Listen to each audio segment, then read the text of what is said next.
All right, it's 2 o'clock, so let's go ahead and get started. Good afternoon, everyone, or good morning, depending on where you are in the country right now. Welcome to FTA's presentation on how to prepare and submit your Recipient Information Request, your RAR. If you're on this call, you probably received in late October, early November, an RIR notice from FTA stating that you're going to get reviewed. You're going to have your triennial review or state management review here in 2022 and asking you to upload certain documents and information.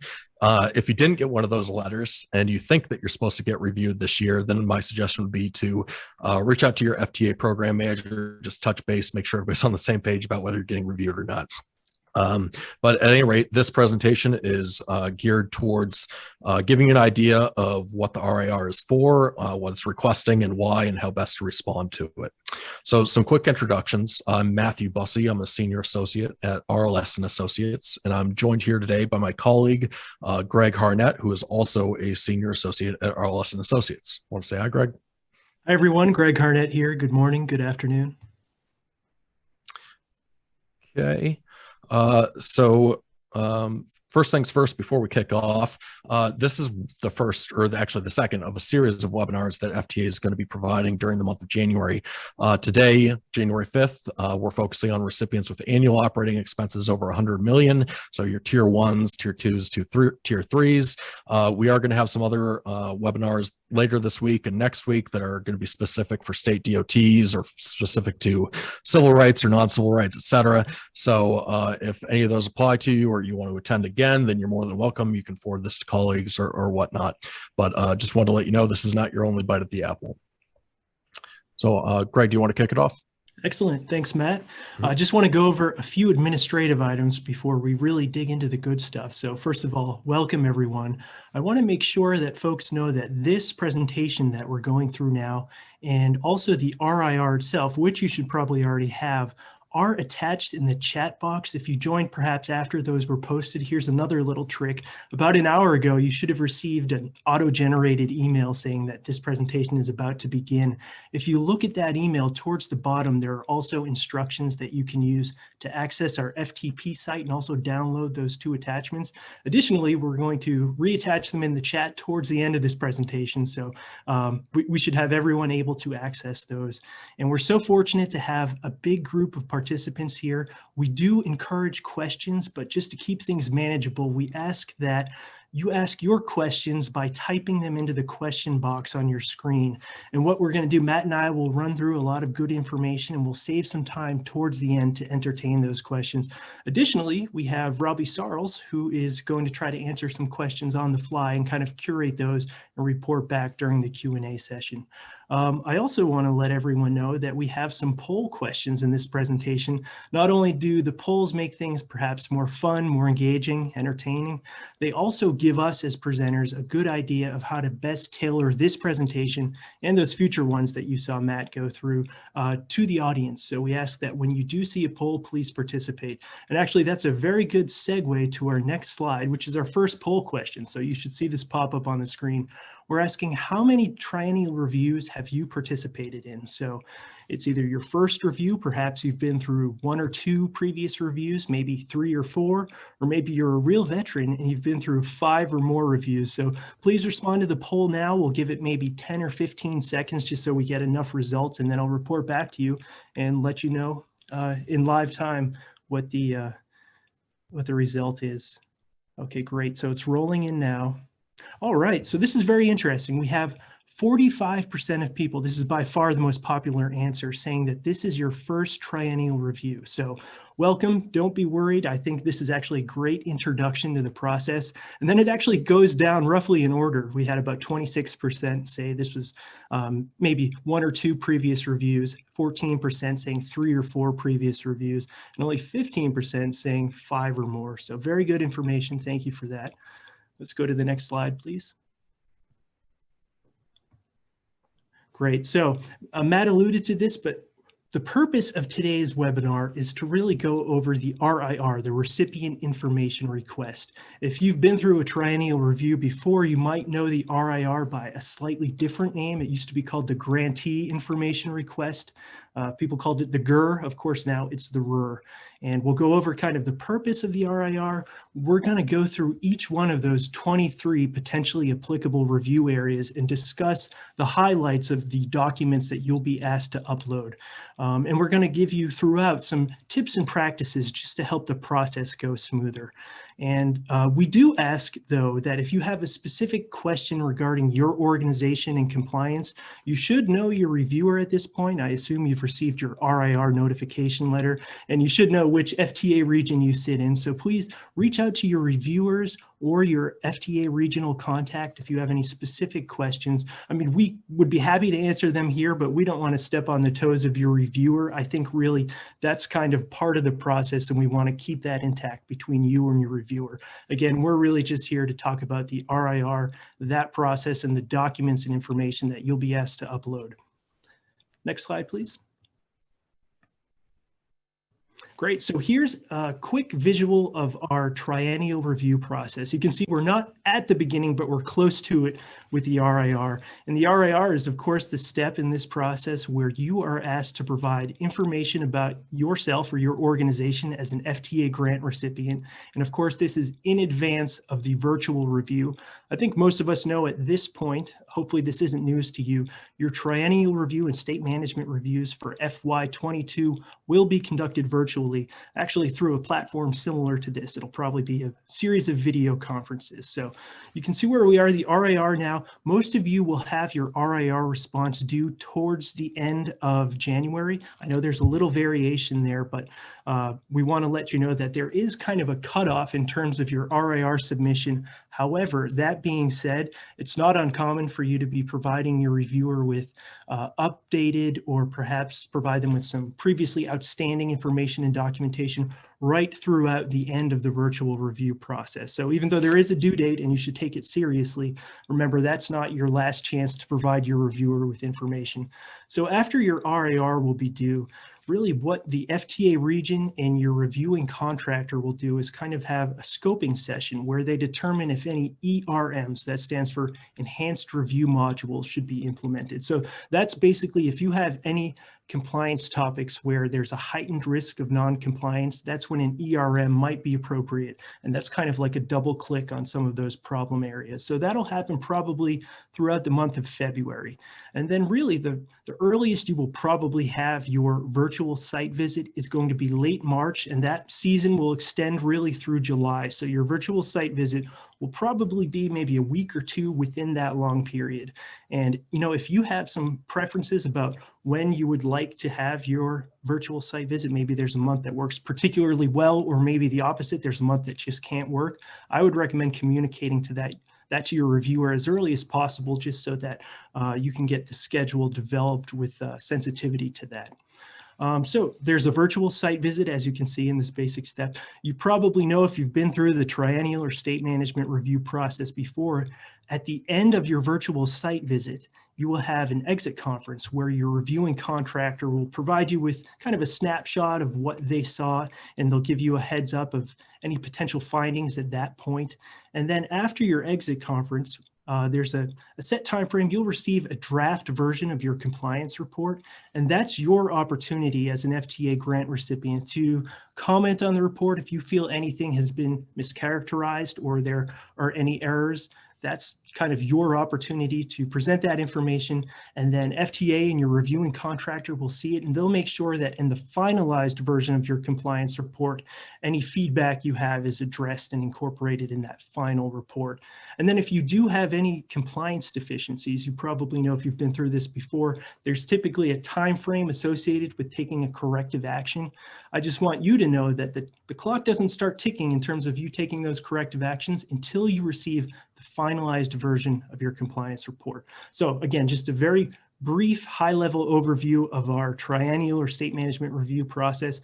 And again, we're at the RIR, so we're still towards the beginning. Next slide, please. So the first thing I'm going to talk about is Section A of the RIR. That's the recipient profile. So really it consists of 5 tables, and we'll have a slide on each one of these tables, except number 2, because that is just for states. And my understanding is that our audience today is probably not composed of state DOT personnel. That'll actually be a separate webinar. So we'll only go through 4 of these 5 tables. But I want to point to the objectives that you see here. Really, the recipient profile, the first part of the RIR that you'll be filling out, is a way to describe your agency. It'll provide your reviewing contractor with a clear picture of the agency's size, the modes of operation, etc. I think this is very important in this current review cycle because a lot has changed over the past 2 years. And in your case, the last time many of you had a triennial review was FY 2018. So it's been almost 4 years since then. A lot has changed. That's why it's important to provide your reviewer with an updated profile of your agency. And that'll help the reviewer determine the applicability of certain areas. And if you see, we have an RIR tip here, our very first. If you look at that arrow, we ask that you complete the RIR recipient profile as accurately as possible. Just as an example, if you have, for instance, a subcontractor, or it might be a subrecipient, perhaps you're not sure, I would actually be honest as possible in your recipient profile and say, we're still looking at this. We don't know if it's a subcontractor or subrecipient. This is still early enough in the process so that if you work with your reviewer, you can probably address that before the site visit. But if it's something that you kind of save until later in the process, there might not be time to solve those issues in the background. So if you're not sure, write what you think and then indicate that you're not sure and this is something you'd like to work on with your reviewer. Next slide, please. So here's an example of table 1. You can see it's just an operations profile. We have it populated with kind of dummy information here, but if you look at our tips, we want to ask that the information you provide in this operations profile is consistent with the supporting documentations that you'll upload with your RIR submission. So, you know, if you are filling out the operations profile and you're noting that there's some information there that's perhaps more up to date and complete than what's contained in some of your other written policies or procedures, that's probably a clear signal that this is a good time to go back and update those policies and procedures so it's consistent with what you're reporting here in table 1.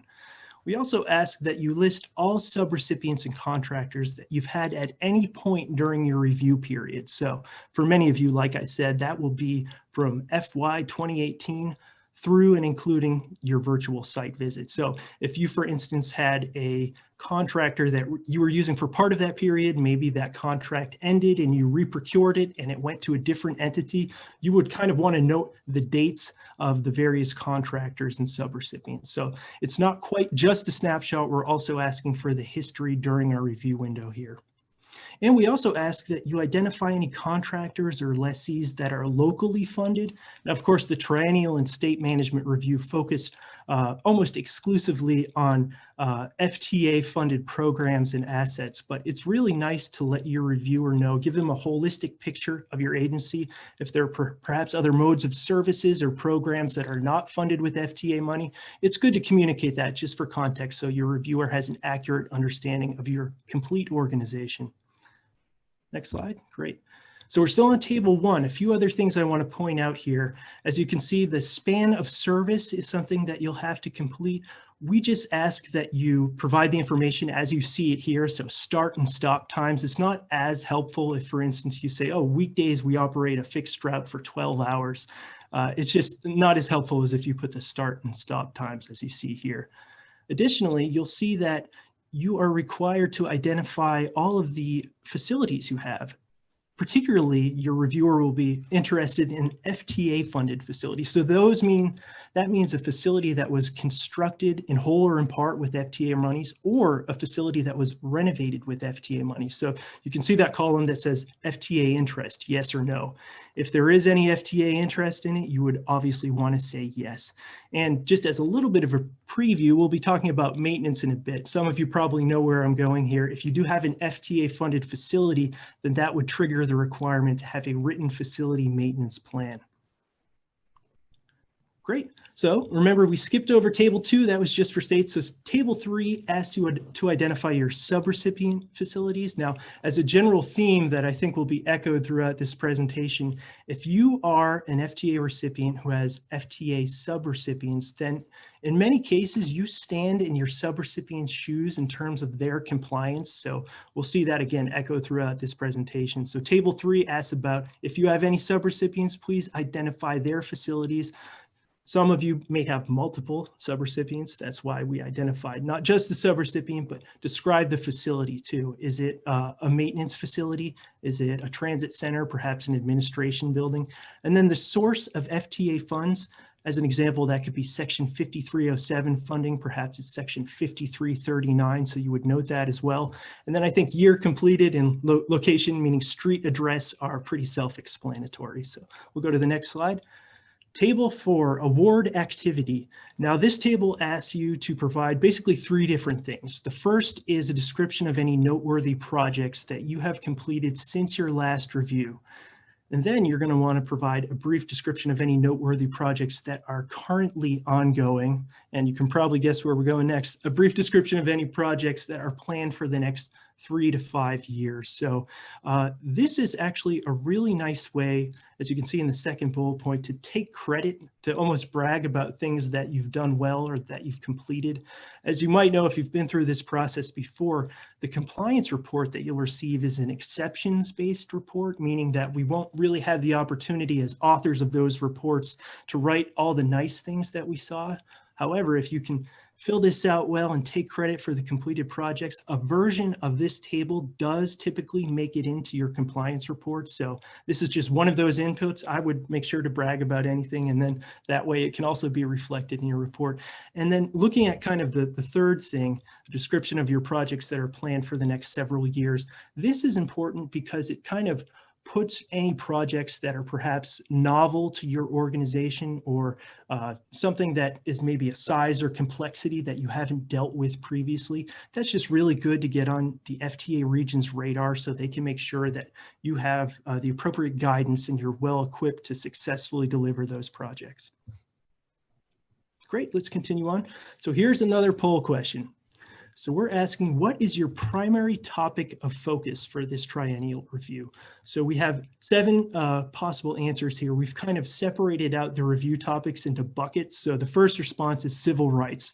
That includes ADA, Americans with Disabilities Act, DBE, Disadvantaged Business Enterprise, Title VI of the Civil Rights Act of 1964, and EEO, Equal Employment Opportunity. Or perhaps maybe it's procurement. That's my favorite area, so I might select that. Or perhaps option 3, this is kind of the maintenance suite of topics. So it's maintenance, transit asset management, and satisfactory continuing control. Or maybe you're focused mostly on option 4, financial management and technical capacity. We'll see as we kind of work through this presentation that technical capacity is actually 3 separate review areas that are kind of housed under that umbrella. Moving on, there's also legal, school bus, charter bus, DFWA, that's Drug-Free Workplace Act, and then the drug and alcohol testing program. Or maybe you're more focused on the programmatic areas like section 5307 or section 5310. Or perhaps you don't want to be boxed in or defined by any specific area, you would choose all of the above. So looking at the results right now, that looks like what many people did. We have the number 1 response being all of the above at about 39%. And we've also got a lot of folks who are interested in financial management and technical capacity. So a nice spread there. And I think all of the above is a good way to kind of prepare for this comprehensive review. Great, so I'll pass it back to you, Matt, if that sounds good. Yep. Thanks, Greg. So then the next section of the RIR, the Recipient Information Request, is section B. And this is basically where it walks you through what documents you're supposed to upload. And so each of the 23 sections, it goes section by section, and it's they're all pretty similar. They first of all state the basic requirement for the section, whatever that happens to be. And then they have a document table. The document table, first of all, states the required documents, wherever those happen to be. It states the applicability of those documents. And so, you know, obviously, if you don't have subrecipients, then the required document is a subrecipient oversight procedure, then the applicability there would not be applicable. And so it's going to spell that out for you. Then it has a couple boxes for you to fill in. First of all, the date submitted for the document upload, which is kind of helpful for the reviewer. I know it seems a little silly, but it's helpful for the reviewer because if I'm going through all the documents you submitted and I don't see something, then I can go back to the RAR and it looks like, okay, you submitted it on June 1st or whatever happens to be. And so then I know to reach out and contact you somehow, got lost in translation or whatnot. So date submitted is important. Then give the electronic file name. And then most importantly here is the last column, the comments from recipient. We suggest that you use this box very liberally. You can use it to explain, why something isn't applicable. We don't have subrecipients, etc. If you have a document that you're not uploading because it's in the process of being revised, maybe it's a Title VI plan and you're working on the next iteration, and it doesn't make sense for you to give the reviewer your old Title VI plan, what's going to be superseded in the interim before your review. So use that comment box and just say, hey, we're revising it. We'll get it to you, by the date that it's due, which will be well in advance of the review, etc. So use that comments from recipient box very liberally. Then the next thing in the document upload section, so we've got the basic requirement, we've got the document upload box, and then there are going to be some sections, not all, that have some open-ended narrative questions that they'd like you to answer. For those of you who have gone through this process way back when with the GIR, the Grantee Information Request, you'll probably remember that had a lot of questions that you were supposed to answer in narrative form. The current version obviously is not like that. It's more of a document upload, but there still are a few questions that FTA would like you to describe prior to the review. So they've got these open-ended questions for a couple of the sections. When you're submitting documents, we want you to follow this naming convention. This is described at the beginning of the RAR, and it just really helps your reviewer know exactly what document you're uploading and exactly what requirement it is responding to. So follow this naming convention, and your reviewer will be happy with that. In addition, obviously we're not dealing with snail mail anymore. So your reviewer probably has a file sharing website. They've got file sharing protocols, and they'll give you login information and credentials so that you can upload all of your documents.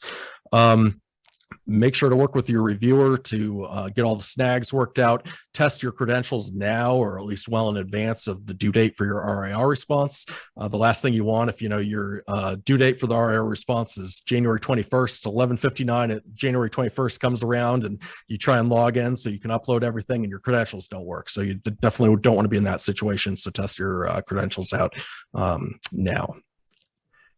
So as Greg mentioned, the comprehensive review, the triennial review, consists of a review of 23 different areas.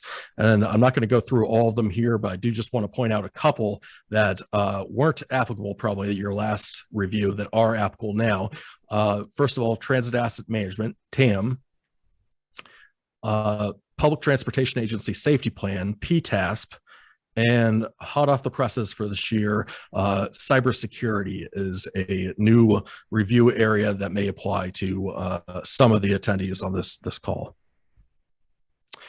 So jumping into the actual substance of our presentation today, we're going to go, like I said, through each of the review areas and kind of go over the main things that are being requested and why they're being requested, et cetera. So the first review area is legal.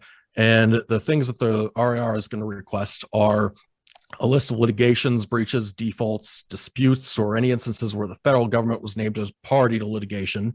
Also, in addition to that, claims under the False Claims Act or any instances of fraud, waste, or abuse. With each of these, then a couple things to keep in mind. First of all, we're only concerned about transit-related issues. So if you're a city and there's some litigation that's happening and some other department has nothing to do with transit, ignore that. Your reviewer doesn't care. We're just dealing with transit issues here. The other thing is that if there are any litigations or any false claims or anything like that, then that kind of is the trigger for certain communications with FTA, specifically the regional counsel or the chief counsel. And so we recommend that if you have those communications, go ahead and provide those to your reviewer. They'll be looking to see them eventually anyway, and make sure when you're responding to these requests that you coordinate the development with your legal counsel, since they were obviously involved most likely in those scenarios. The other thing in legal is with regards to lobbying. So obviously you're not allowed to lobby with federal dollars, but you can lobby with non-federal dollars, but you just have to report it. And so if you are doing any non-federal dollar funded lobbying, that was a mouthful there, then submit the, or then you'll have been submitting the OMB LLL form on a quarterly basis. So go ahead and provide that to your reviewer. Similarly, if you have any subrecipients or contractors and they were doing lobbying, then make sure you provide documentation to your reviewer of their lobbying activities as well. Throughout this webinar, rather, we're going to have a couple RIR tips that we just think would be helpful for you.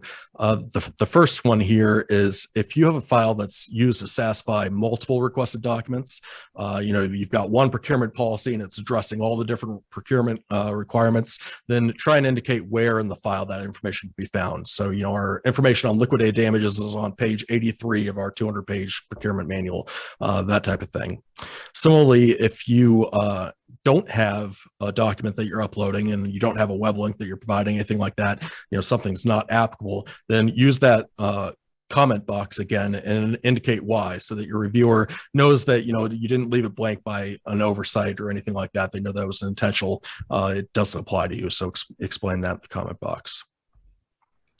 And here's just an example going back to our legal section. This is a really good example of XYZ Transit, a fictional transit agency, responding to the request for illicit litigations breaches. They're saying not applicable in the electronic file name because they didn't actually upload anything. Then in the comments from a recipient, then they're being very clear that we don't have any of these. And what's going to happen is obviously this is, you're saying that you don't have any litigations or breaches as of the date of the RIR submission. When you actually get to the review, then your reviewer is going to just double check, hey, there haven't been any since you submitted your RIR response correct. They'll verify that, but at least your reviewer will know from the comment box that as of the date of the RIR submission, then there were no applicable instances that had to be reported. So Greg, you want to take on financial management? Absolutely. So I should warn everyone that financial management and capacity is one of the longer topical areas in terms of the documents that you might be asked to upload. So keep that in mind as we go through this.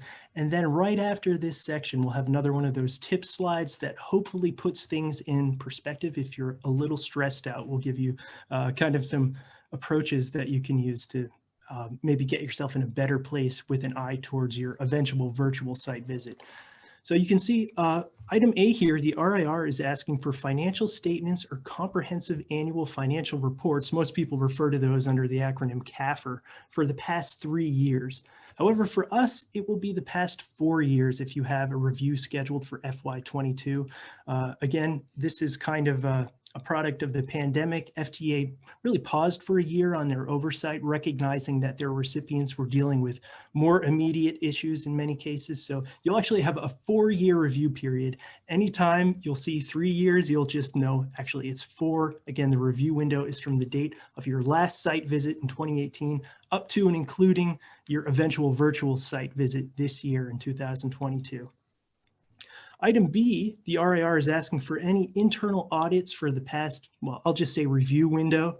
And this might only apply to larger recipients who have a dedicated internal audit function. So if you do have that, please upload item B. Item C is just a listing of funds used to support your transit programs for the review window and also looking ahead for the next 3 years. Something I want to draw your attention to that you should note here is if you benefit from any taxes that happen to sunset during that period, you would want to provide that information in your RIR again, just so your reviewer knows that there is potentially a funding source that is at risk of not being replaced.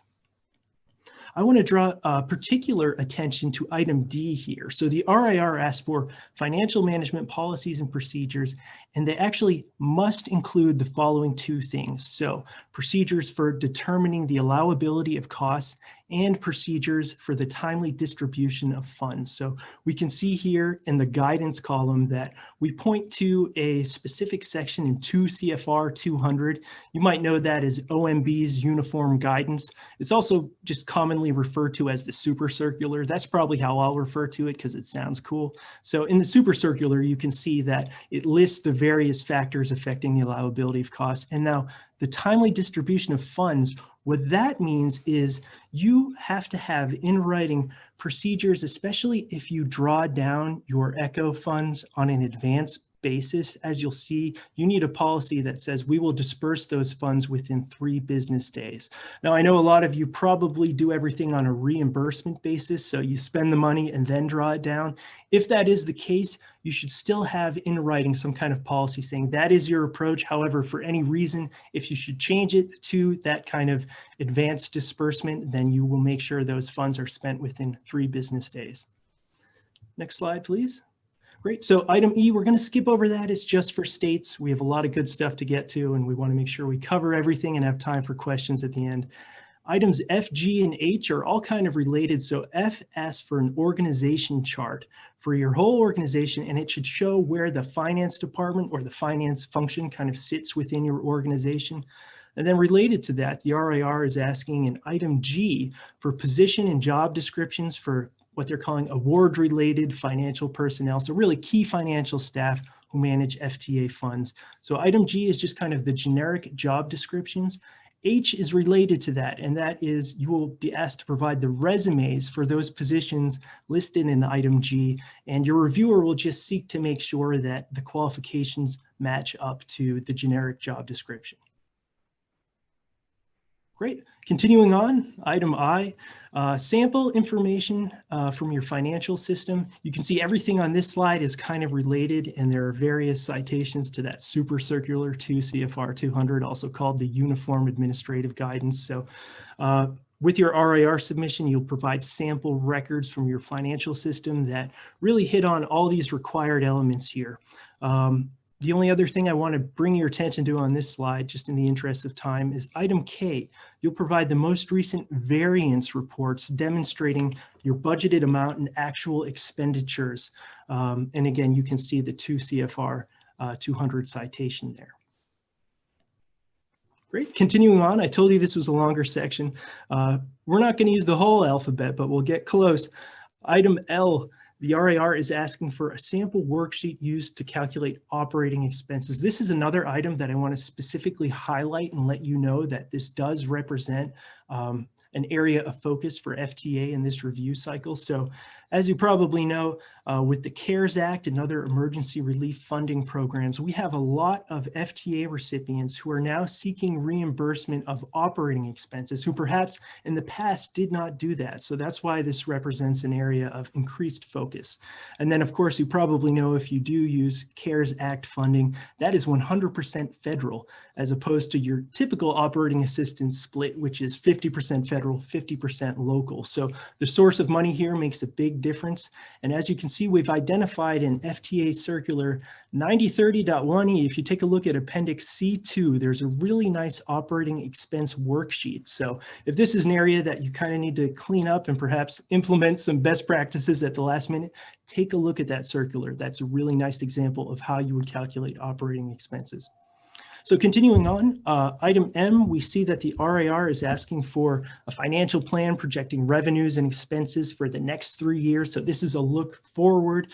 Typically, this takes the form of like a short range financial plan or perhaps a longer range plan. But as Matt mentioned, if you're providing a larger document and the piece of information that's relevant to the reviewer is just one portion of that, just indicate what page that appears on. It'll just make things run a little smoother.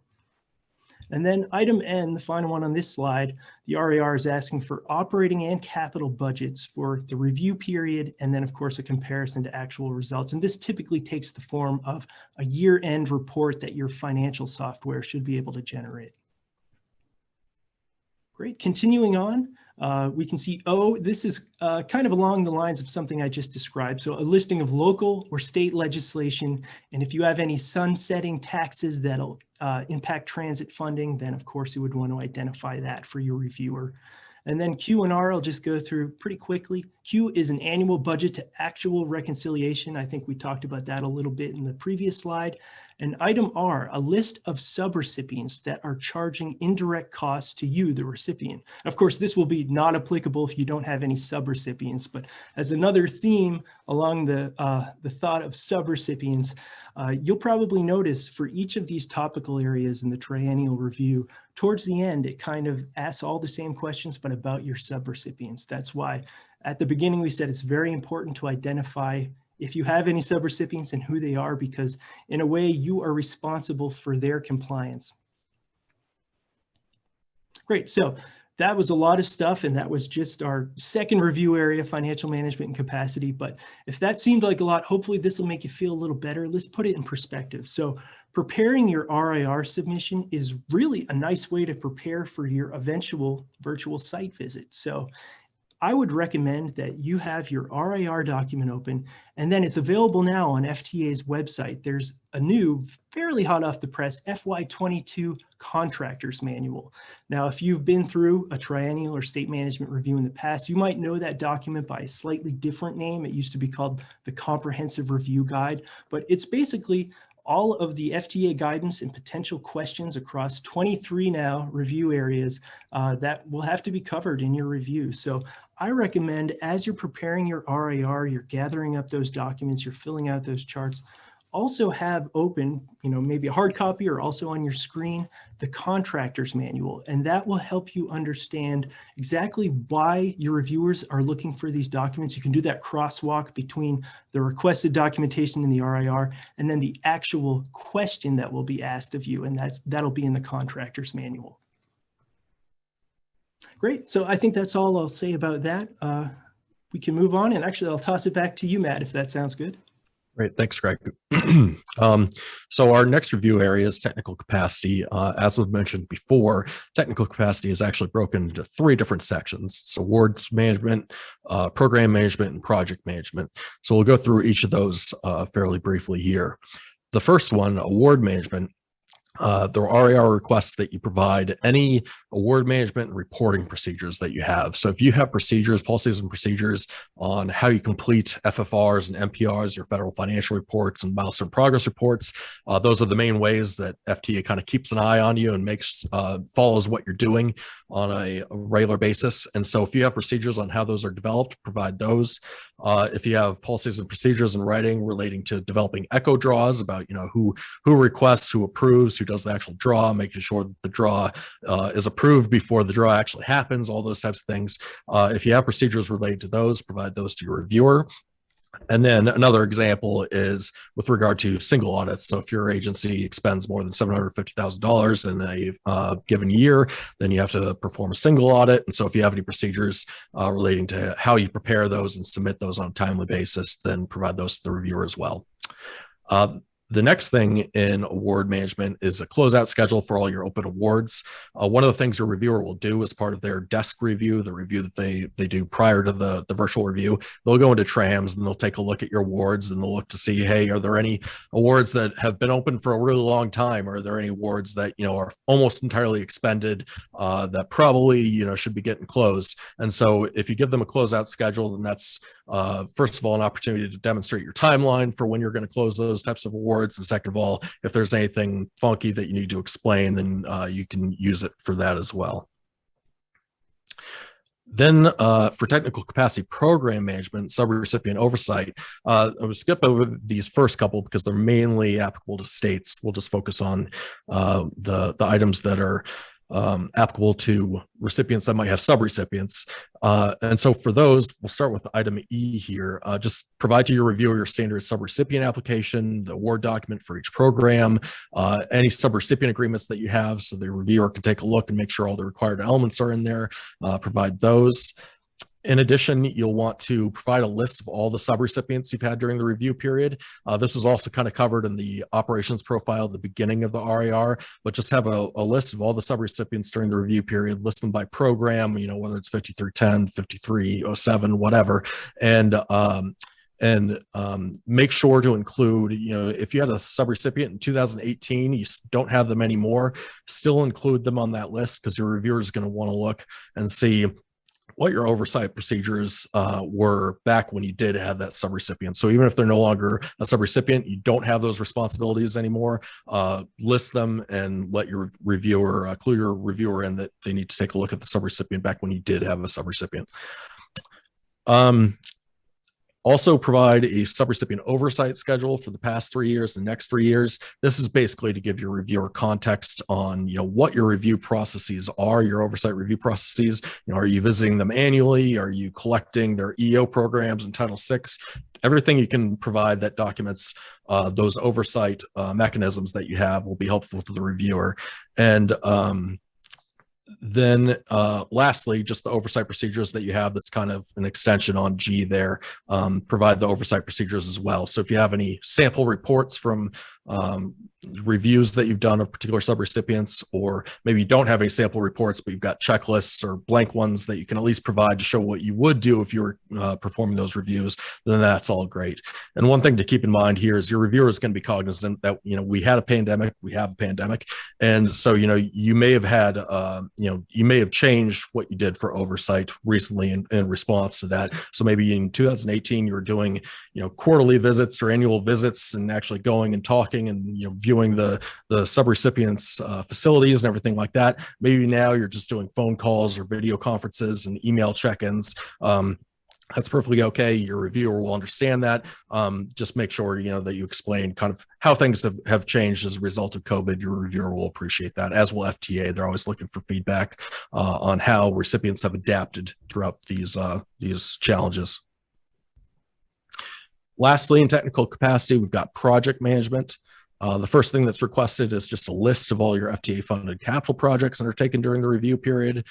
You want to include the type of project and the total project cost. The cost kind of impacts certain other requirements. It can trigger other requirements, such as here in item B, having a project management plan. Says here it's not required for all projects. You may have them for any size project, nothing that prohibits you from using them, but they're only required for major capital projects, which are defined as over $100 million.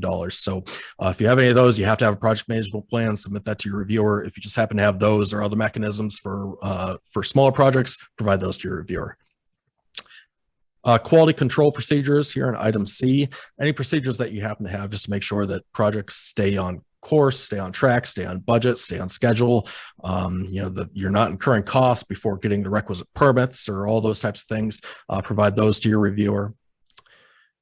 Item D, identify any FTA funded capital projects with significant delays or cost increases. And just keep in mind, this requirement extends beyond construction projects. It's any capital project funded by FTA dollars. And item E here, just a list of subrecipient projects with significant delays and or cost increases. So as Greg was saying in the last section, basically every section of the 23 in the review guide, the last question is usually something along the lines of, what do you do as far as oversight of your subrecipients? So just keep that in mind. Project management also requests procedures that you have for administering and monitoring construction projects, bus procurements, and other capital projects if written.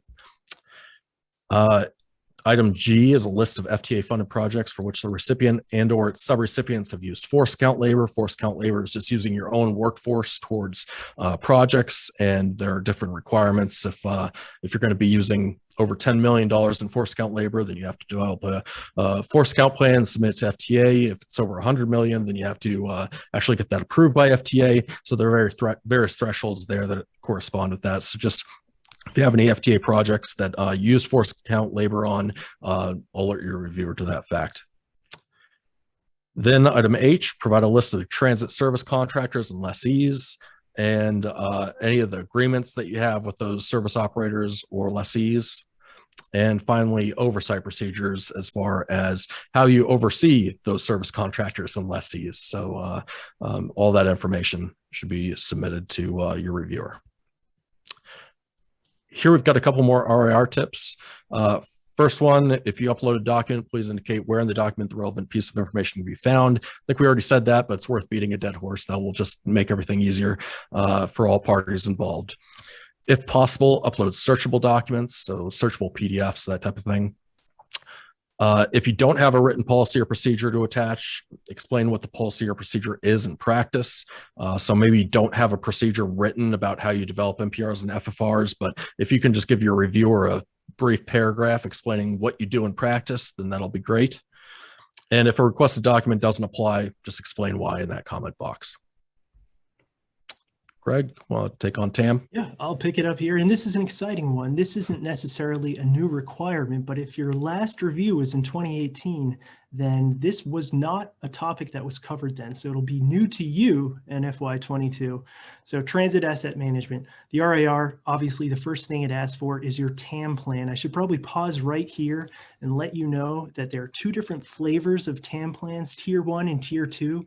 A Tier 1 plan is required of any transit agency that operates 100, or I should actually say more than 100, fixed route, or actually just vehicles in peak service. If it's fewer than 100 vehicles in peak service, that would be Tier 2. So Tier 1 agencies are required to develop their own TAM plan. If you're one of those smaller Tier 2 agencies with fewer than 100 vehicles in peak service, then you could choose to develop your own TAM plan, or you have the option of joining a group TAM plan. So as we talk through these, I'll try to make that distinction. Items B and C are related, so the RAR is asking for your NTD, National Transit Database Target Report. That'll be the annual report. It'll detail rolling stock, equipment, facilities, and just for rail systems infrastructure. So like I said, item C is related to that.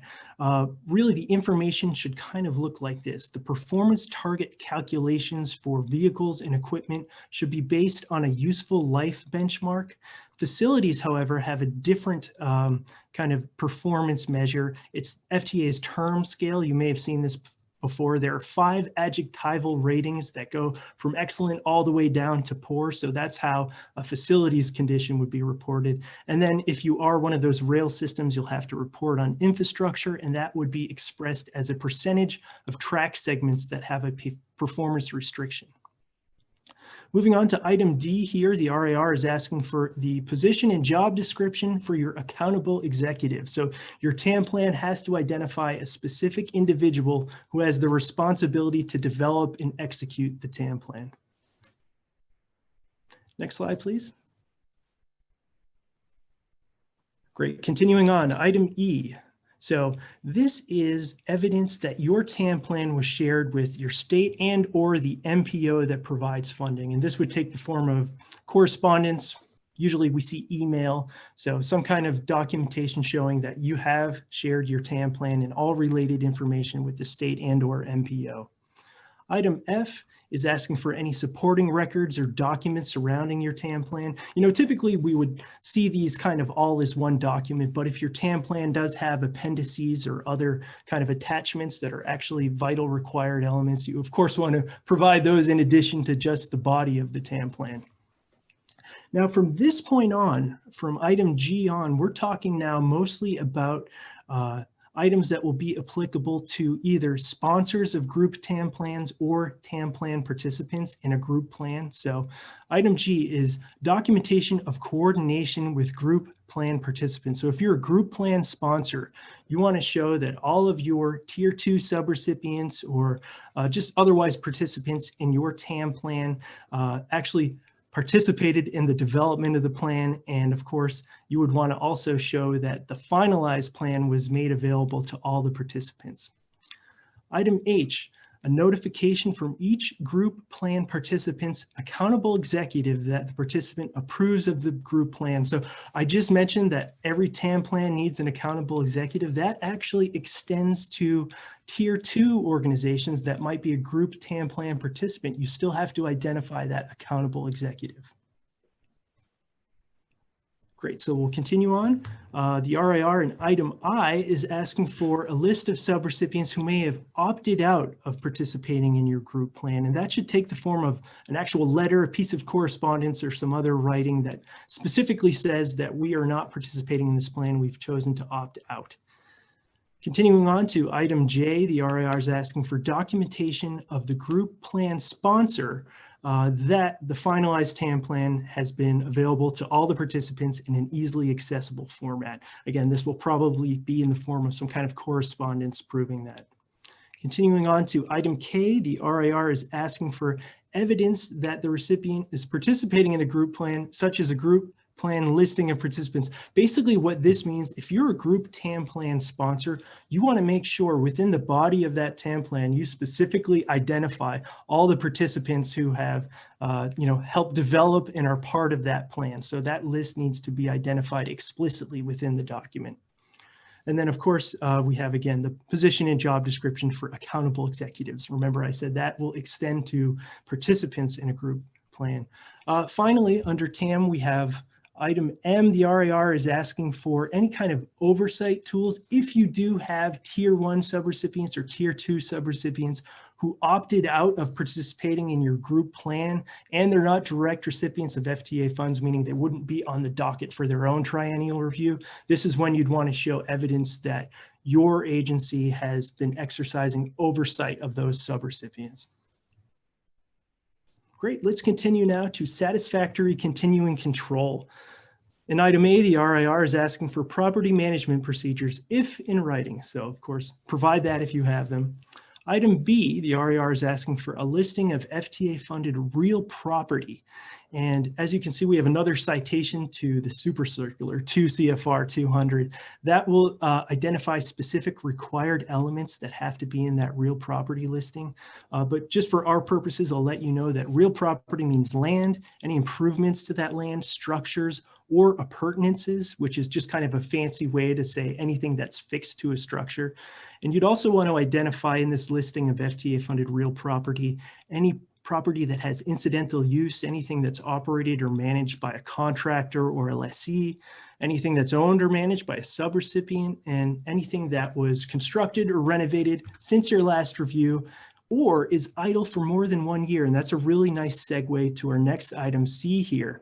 Excess FTA funded real property plans. So if you do have excess FTA funded real property, you have to identify, first of all, the reasons for having that excess property.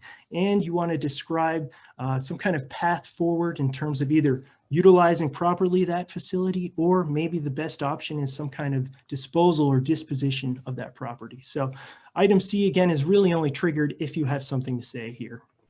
Item D, if you do have incidental use made of any of your real property, you would want to provide a copy of that agreement. Again, your reviewer will just confirm that certain required elements are present in that agreement. Great, continuing on, item E, a list of FTA funded facilities planned to be constructed or renovated. You would want to describe the projected start date, or if you're actually actively constructing this, you'll provide the actual start date, and then the projected or actual completion date, and what's really important, the FTA portion in terms of how they're funding this project. Now, items F, G, and H, I'm going to talk about kind of together. And again, I want to specifically highlight these items. I know that this does represent an area of increased focus this review cycle. So as we probably all know, really from coast to coast, we've been experiencing extreme weather. This isn't a new requirement, but I think it's kind of viewed in that new reality. So item F is asking for procedures to determine which federally funded buildings and or building content are located in a special flood hazard area. And what that means is actually a FEMA designated 100-year flood zone. So the way to actually do this, if you don't know, on FEMA's website, it's actually really easy to use. You can put in any street address, and it takes a while to load, but they'll show you a satellite image. And then as an overlay, usually it's in blue, it'll identify any areas that are 100-year flood zones. So there's categorized as a special flood hazard area. So if you do have any facilities in one of those flood zones, then the requirement is triggered that you carry flood insurance. And the flood insurance has to be sufficient to cover really FTA's interest in the building and the contents of the building. So F, G, and H are all related. You'll want to provide some kind of procedure showing that you've taken a look at all your facilities and you've identified any that might be in that special flood zone. If you have some, of course, you need to provide evidence of insurance. So the evidence of flood insurance will take the form of usually a certificate of insurance or some other kind of policy documentation that you would upload with your RIR submission. Great, continuing on. Item I, the RIR is asking for equipment management procedures. This doesn't apply to states. I know we probably don't have many states on this webinar, but you want to document your inventory control procedures. If you have any way or any efforts geared towards loss prevention, that would be described. You would want to detail your insurance requirements and your disposition procedures. Disposition is basically the opposite of procurement. You're disposing of assets, hopefully, that have reached the end of their useful life. Moving on to item J, the RAR is asking for documentation of the last physical inventory that you've conducted, along with documentation that there was some kind of reconciliation based on that inventory. So FTA recipients are required on a biannual basis, so at least every 2 years, to do one of these physical inventories that will extend to not just your rolling stock, but any items of capital FTA funded equipment. Typically that's defined as anything costing more than $5,000 or having a useful life of more than 1 year. A good example off the top of my head is a vehicle lift might fit that description. So you would want to make sure that you've conducted this physical inventory, and then the reconciliation means if there's any discrepancy, like if you think you had a certain number of vehicles stored somewhere and that's not the case, obviously you would want to get to the bottom of that. Moving on to item K, a list of vehicles. It doesn't say this here, but I want to make sure it's clear that item K only applies to FTA recipients who operate urban bus service. So you would want to provide your list of vehicles. You'll identify the status of those vehicles. Are they active? Is it a contingency vehicle? We'll talk a little bit more about that in a bit. You want to identify the funding source of these vehicles. The FTA program, again, that could mean 5307, 5339. You'd want to indicate if you're directly operating this vehicle or there's a leasing arrangement. Who's maintaining these vehicles? Are you doing it in-house, or perhaps there's a third-party maintenance contractor? And then, of course, you can see here warranty and any incidental use would also be rolled up in that listing of vehicles. So you can see here the final bullet point. We note that a tabular presentation with all of these required data elements is what's preferred. That's not a requirement. That's just kind of our advice in terms of formatting, packaging, and communicating this information to your reviewer. That's probably the best way to do it. Some kind of Excel file that identifies as a separate column all these required data elements. Great, so moving on, we're still on satisfactory continuing control. Item L, the RAR is asking for a list of FTA-funded equipment that you've disposed of within your review period. I won't get into too much detail here, but if you kind of work on topics like this, you'll know that the useful life at the time of disposition is a very important thing that may affect any interest that FTA is owed in terms of the percentage of their original participation. Again, a tabular presentation, I think, is how you should communicate this to your reviewer. Moving on to item M, the RAR is asking for documentation of peak fixed route bus service requirements. So this would be a rolling stock roster, or perhaps some kind of output if you have scheduling software, or some kind of dispatch information showing the peak service. So as you can see in our guidance column, one thing I want to point out here is you should make sure to provide the date of the peak period reporting. As I mentioned a while ago, a lot has changed recently. A lot has probably changed within your organization, within this review period. So the date of that peak period reporting is significant. And of course, if it's different in any way from the data that you've provided to NTD, you would want to explain why there's a discrepancy. Moving on, item N, the RAR is asking for potentially any deviation request or special dispensation for a spare ratio. So the basic idea here is if you have more than 50 vehicles, FTA considers that a large enough sample to say that you should have around a 20% spare vehicle ratio. So if you deviate from that 20% target, then you would want to provide some kind of documentation, ideally some kind of correspondence you've had with your FTA region, and hopefully they have approved your deviation. So that's what you would want to upload. That's what you would want to upload if you're in that situation. Yeah, and it's if you exceed 20%, you can deviate by going lower than 20%. FTA doesn't mind that. Great, absolutely. Okay, continuing on to item O, the contingency fleet plan. This is only applicable if you have a contingency fleet. And what that means is you might have some vehicles that are technically beyond the end of their useful lives, but they're kind of on mothball status or stockpiled for potential uses. The best example I've seen is like if there's an emergency evacuation is needed, that's when a contingency fleet could be activated. So if you do have one of these, you'd want a contingency fleet plan that justifies the need for having this contingency fleet. You would also want to identify where these vehicles are stored, who's maintaining them, and what those maintenance practices are. So we'll just move on to item P. This is obviously only applicable to recipients who provide rail service, a rail fleet management plan. So if you are one of these recipients, you want to have a plan that actually has 6 required elements. So the first is operating policies, then peak requirements. Then you want to talk about your maintenance or overhaul program, any system and service expansions, rail car procurements, and spare vehicle justification. And then moving on, item Q, the last one on this slide, a sample lease agreement with the private operator, only if applicable. Again, your reviewer would just want to see that to confirm that certain required elements are included in that.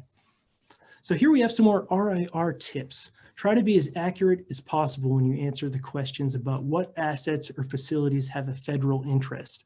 Like I said a little bit earlier, that will trigger additional requirements. If there is an FTA funded facility, then you would need, for instance, that facility maintenance plan and evidence that you're following that plan. Also, we can see in the second bullet point here, try to be as accurate as you can when you're indicating if you have subrecipients or contractors. And sometimes those two terms can be conflated. As you can see here, we have just kind of an excerpt from 2 CFR 200. Subrecipients are usually defined as non-federal entities that receive a subaward as a pass or from a pass-through entity to carry out a federal program. So that's a subrecipient. The way I would define a contractor is typically the result of a competitive procurement process. So that's one big point of distinction. But if you're confused about if you have a subrecipient or a contractor, take a look at 2 CFR 200 and try to get to the bottom of that determination. I will tell you that it doesn't really matter what you call it. You could call something a contractor, but it's really the characteristics of the relationship that really define if it's a subrecipient or a contractor, not necessarily what you've been calling it. Great, so let's continue on to maintenance. So the RAR in item A is asking for a written vehicle that would include vessels if you are one of those recipients, and equipment maintenance plan. So any recipient that has direct control over FTA funded vehicles or equipments will need to provide this written plan.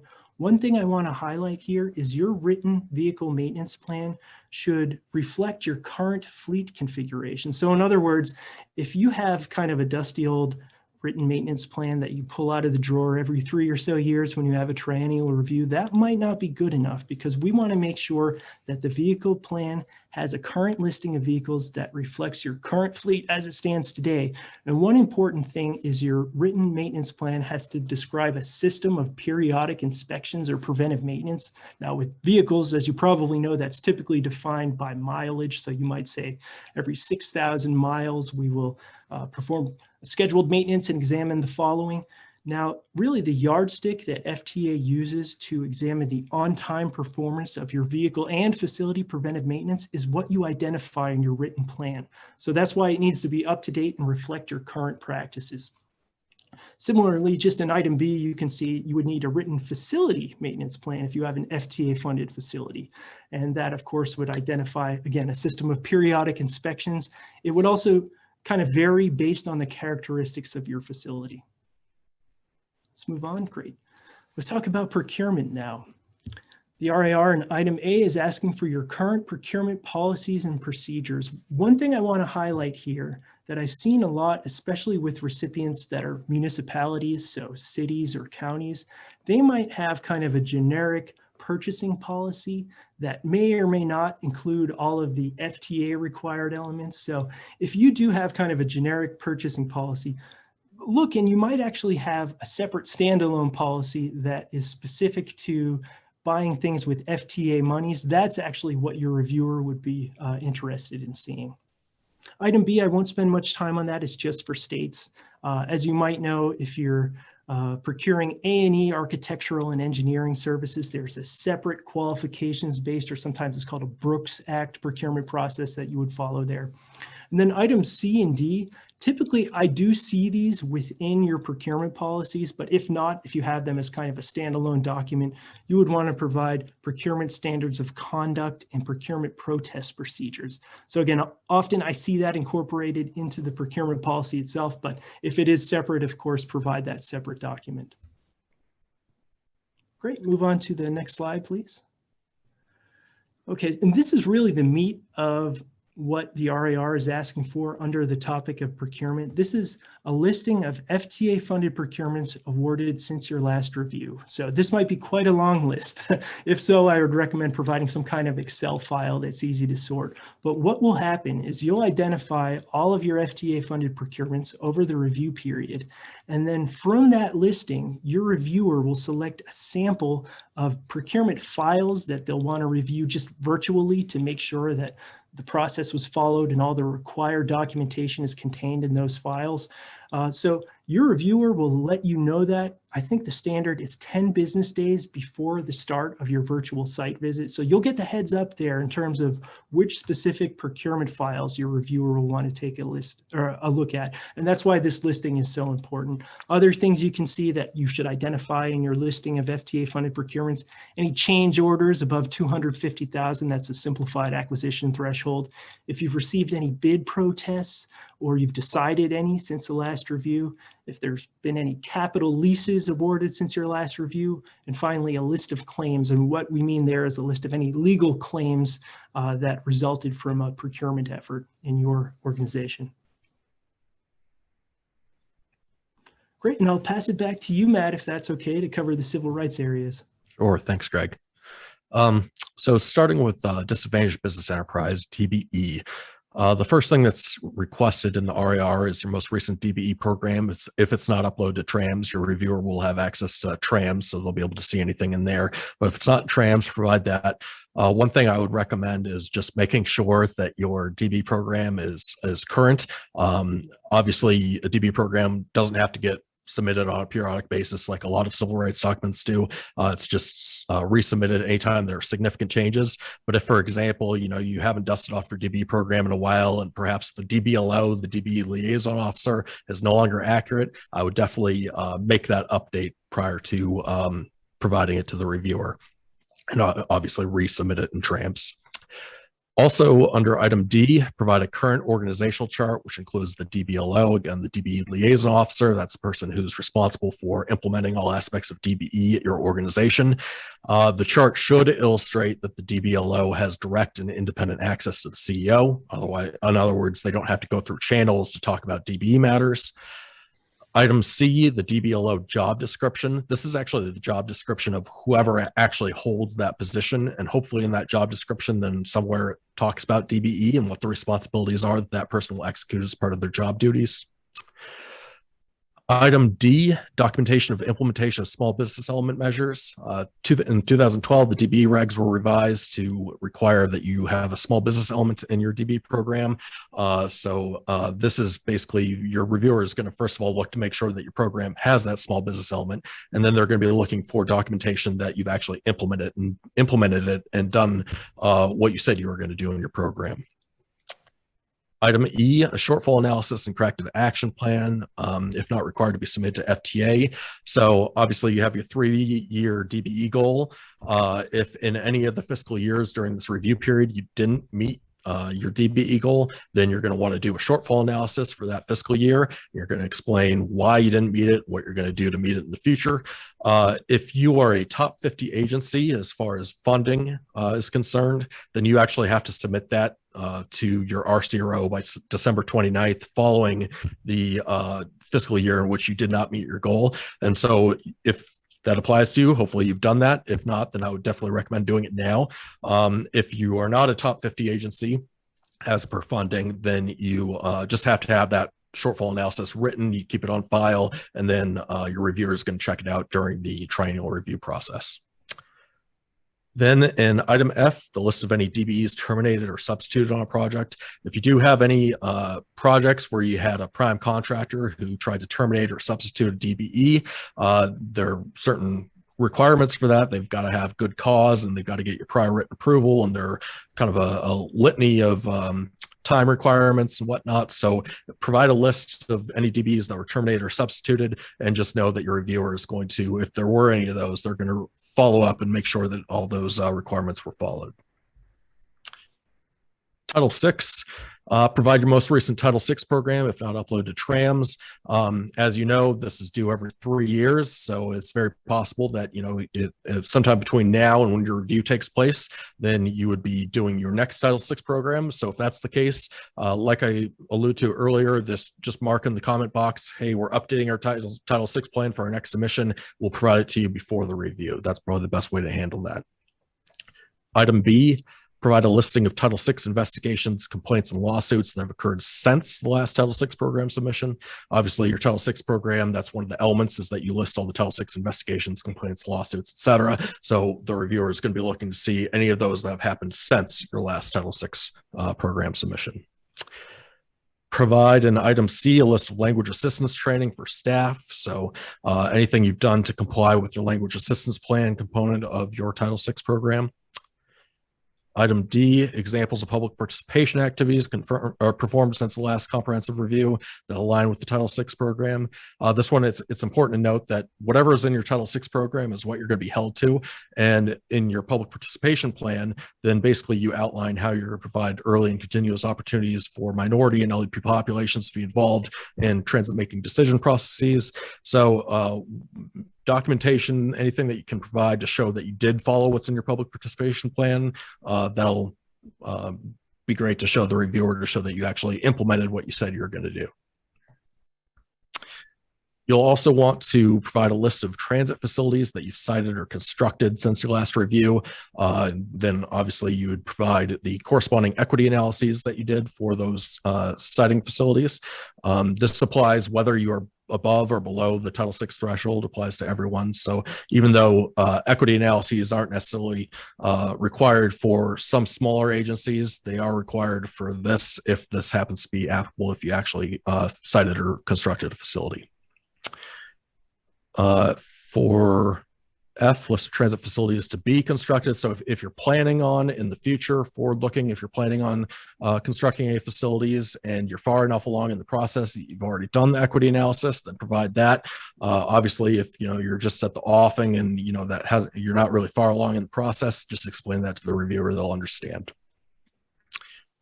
In item G, you want to provide a list of any fare changes or major service changes since the last Title VI program submission, provide the dates of the change, brief descriptions of the change, and if you are above the Title VI threshold, in other words, at least 50 vehicles in peak service and in a UZA of over 250,000, then you'll also want to provide the equity analyses that are required for any fare changes or major service changes. Already hit H here, so we can skip that. Any service equity or fare equity analyses conducted since submission of the last Title VI program for new fixed guideway service, new starts or small starts. So if you engaged in any of those new types of service, then provide the equity analyses. We'll skip over J, that's just states. And for K, if there are any MPO direct recipients on this call, then you'd want to provide any subrecipient applications that you'd receive during the review period, and the reviewer will just make sure that the required elements are in there. So we have a couple more RIR tips. Use the comments from recipients column of each RIR section's table as often as possible. We're just really trying to emphasize this, can't emphasize it enough. One thing that is definitely helpful, if you have questions about what you need to provide to your reviewer as part of the RIR submission, contact your reviewer and ask. They're going to be happy to help you. They'll pick up the phone. They would rather give you, precise explanation of what they're looking for than have you waste time and provide them something that, wasn't necessary or the wrong thing. So definitely, if you have any questions, contact your reviewer and just talk with them. It's never too early to kind of kick off that relationship. When you're submitting your RIR response, you can also use links to your website and other websites and documents when appropriate. So, you don't have to print out your reasonable modification policy. You can just provide a link to your website where your reasonable modification policy is. The reviewer is perfectly fine with that. And actually, that's a good segue to our next section, Americans with Disabilities Act, ADA. This is broken into two sections, general and complementary paratransit. So we'll do general first. The first requested document is your ADA complaint procedures. Again, website citations are perfectly acceptable. It should be clear, and sometimes we encounter issues with this. It should be clear that the complaint procedure applies to all services, including fixed route. Sometimes we'll go to a recipient's website and you'll see the complaint procedures under their paratransit, complimentary paratransit tab. And it's good that it's somewhere, but at the same time, then, complaints can arise from fixed route, they can arise from complimentary paratransit, they can arise from just a member of the public visiting one of your facilities. So it's not limited to complimentary paratransit. So ideally, you'd have this just very conspicuously advertised on your website. Similarly, if you have an ADA complaint form, provide that. Obviously, one of the things you're required to do under the ADA is sufficiently advertise the process by which members of the public can file an ADA complaint if they feel aggrieved under the ADA. Provide your ADA complaint record retention procedures. You're supposed to keep all of your ADA complaints for at least a year and a summary of those complaints for at least 5 years. So provide your complaint record retention procedures. For item D here, provide any driver handbooks, operating and training manuals, or ADA-related service bulletins, just so your reviewer can go through and make sure there's nothing contrary to the ADA in any of your training materials. For item E, this is basically asking for how you monitor your own employees and staff to make sure that they're complying with service provision requirements. So, do you do ride-alongs, or do you review the camera footage on vehicles, or do you have somebody follow along a bus to make sure that they're not passing by passengers that are in wheelchairs? All those types of things. Anything you can show to demonstrate that you're making sure your employees follow provision of service requirements, that'll be great. Item F, ADA reasonable modifications procedures. It says a website citation is acceptable, and obviously this is something that you're supposed to have on your website. You're supposed to advertise to the public that you will make reasonable modifications to your policies and procedures upon request, so you can provide that citation to your reviewer. Provide rider's guides, including paratransit guides, just that, again, your reviewer can look through and make sure everything is correct and not contrary to ADA. For item H, provide a list of any new facilities that you constructed or any facilities that you altered since your last review. Obviously, those have to be made accessible. For item I, current certification of equivalent service and supporting analysis. So if you operate demand response and you've acquired inaccessible vehicles, then you have to do a couple things. You have to, first of all, do an analysis to make sure that there's equivalent service being provided in your service area to persons with disabilities and persons without disabilities. You also have to file with FTA a certificate of equivalent service after you purchased or procured those inaccessible vehicles. So you want to provide both of those things to your reviewer. Moving on to the complimentary paratransit portion of the ADA, you'll want to provide the paratransit rider's guide, the paratransit application form, provide in item C here, operations, dispatch, scheduling, and reservation procedures. Your reviewer is going to want to make sure that you're scheduling rides for passengers within an hour on either side of their requested time. Item D, provide sample notification letters and templates for conditional eligibility, temporary eligibility, and denials. Basically, anytime you grant a applicant anything less than unconditional eligibility for your complimentary paratransit, then you need to send them a letter saying the specific reasons why they were given less than unconditional eligibility. You also want to make sure that those letters have the right to appeal included in them. And item E, provide your definitions for capacity constraints, such as denials, missed trips, on-time performance, and excessively long trips. Also provide the related data to your reviewer to show that you actually are monitoring all those things for capacity constraints, and if you've identified any, how you're addressing those.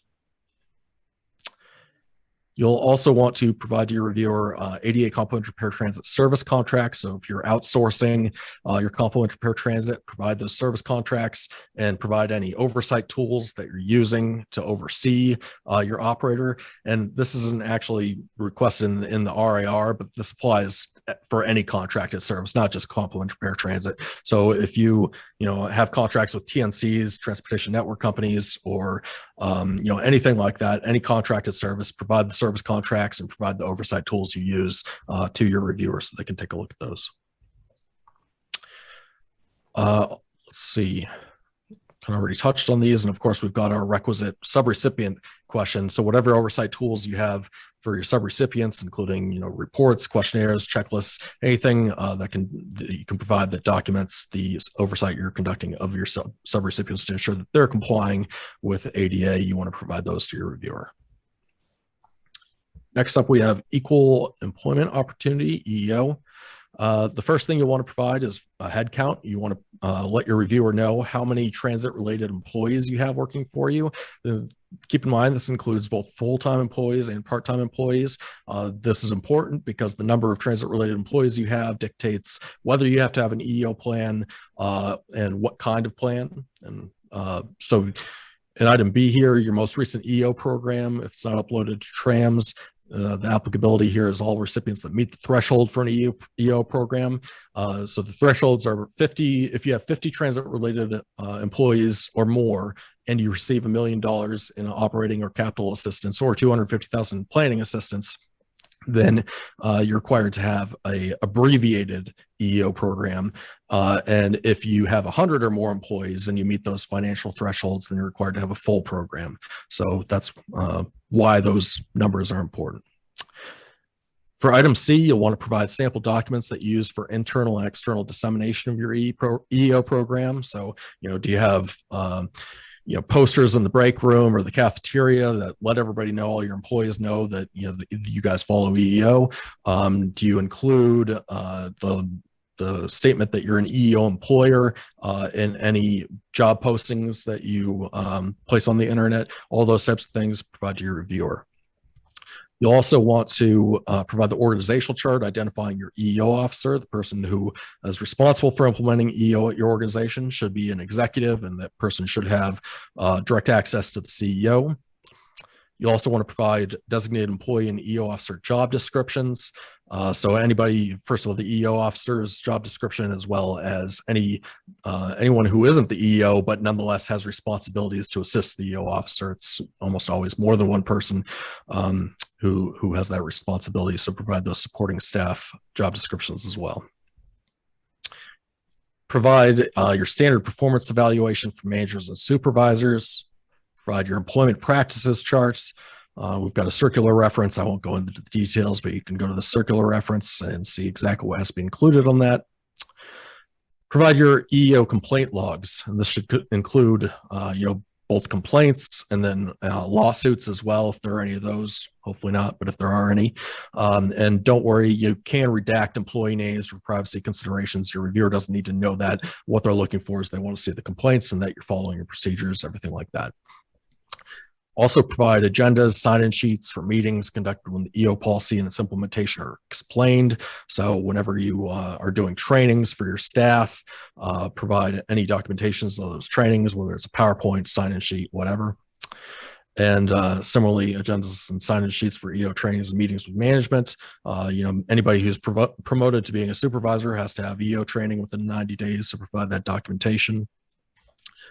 Item K, provide a list of EEO training topics. Item L, list of newly hired supervisors and managers who attended the EEO supervisory training I just mentioned.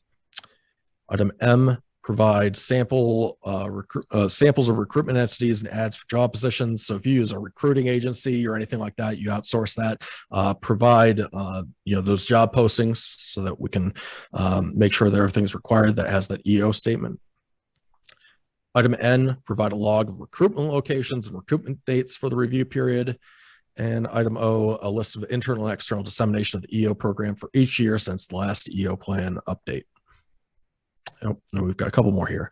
Item P, provide a list of meetings with affinity groups since the last EEO plan update. And Q, a requisite subrecipient question, provide a list of subrecipients and/or contractors that meet the threshold to develop an EEO program. So if you have a subrecipient or a contractor and they have 50 or more transit-related employees and they meet those financial thresholds, then you should be performing oversight by collecting their EEO programs, reviewing them for sufficiency, and making sure that the subrecipient or contractor is actually implementing EEO appropriately. More RIR tips. First of all, make sure your documents are dated. This one sounds simple, but it's really helpful for your reviewer, partly for version control. So, if we're looking at, multiple, if we're looking at a Title VI program that we downloaded from TRAMS, but we're also looking at the Title VI program that you sent to us, if we can check the dates and make sure we're looking at the most current one. So having dated documents is important. Again, if a requested document is in the process of being revised, indicate that in the RIR comments. If after the RIR submission, you've updated documents or have new documents, submit them to your reviewer. So say you didn't have that allowability of cost policy that Greg talked about in the financial section that we know has to be in writing.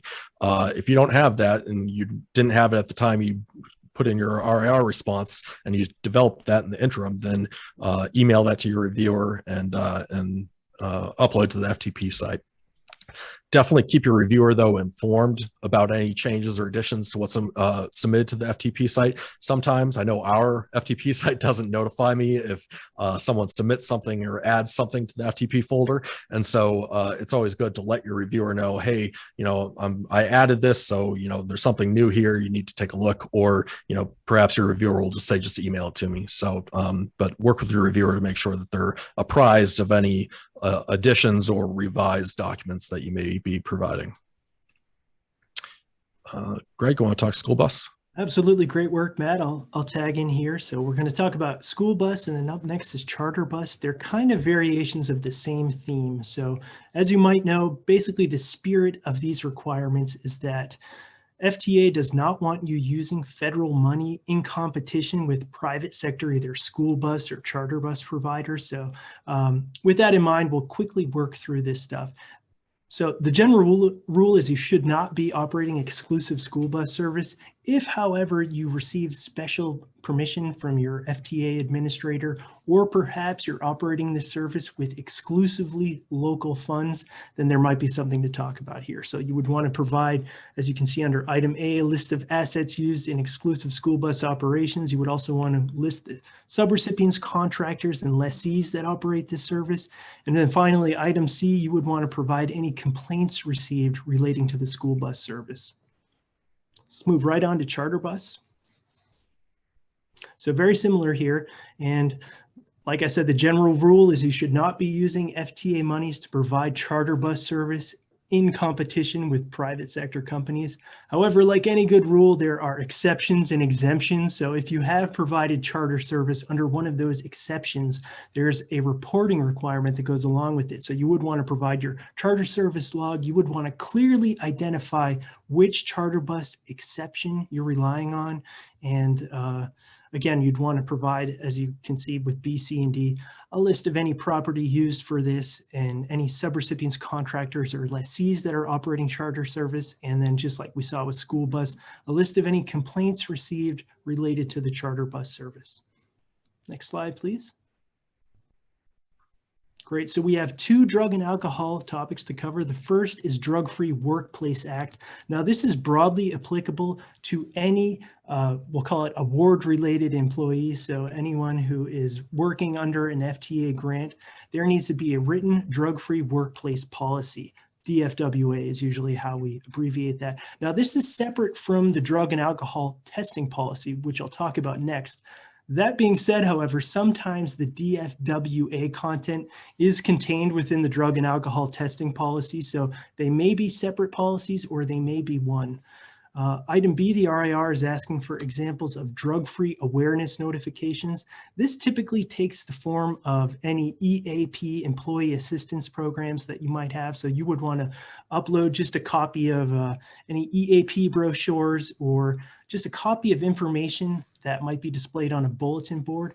I will, however, caution you and just let you know that this is a virtual review process, and your reviewer shouldn't be asking for any pictures of the inside of your facility or vehicles just because of cybersecurity and privacy considerations. So they won't ask for it. Please don't provide that. You can just provide the document itself, not a photo of the document hanging up in a break room or something like that.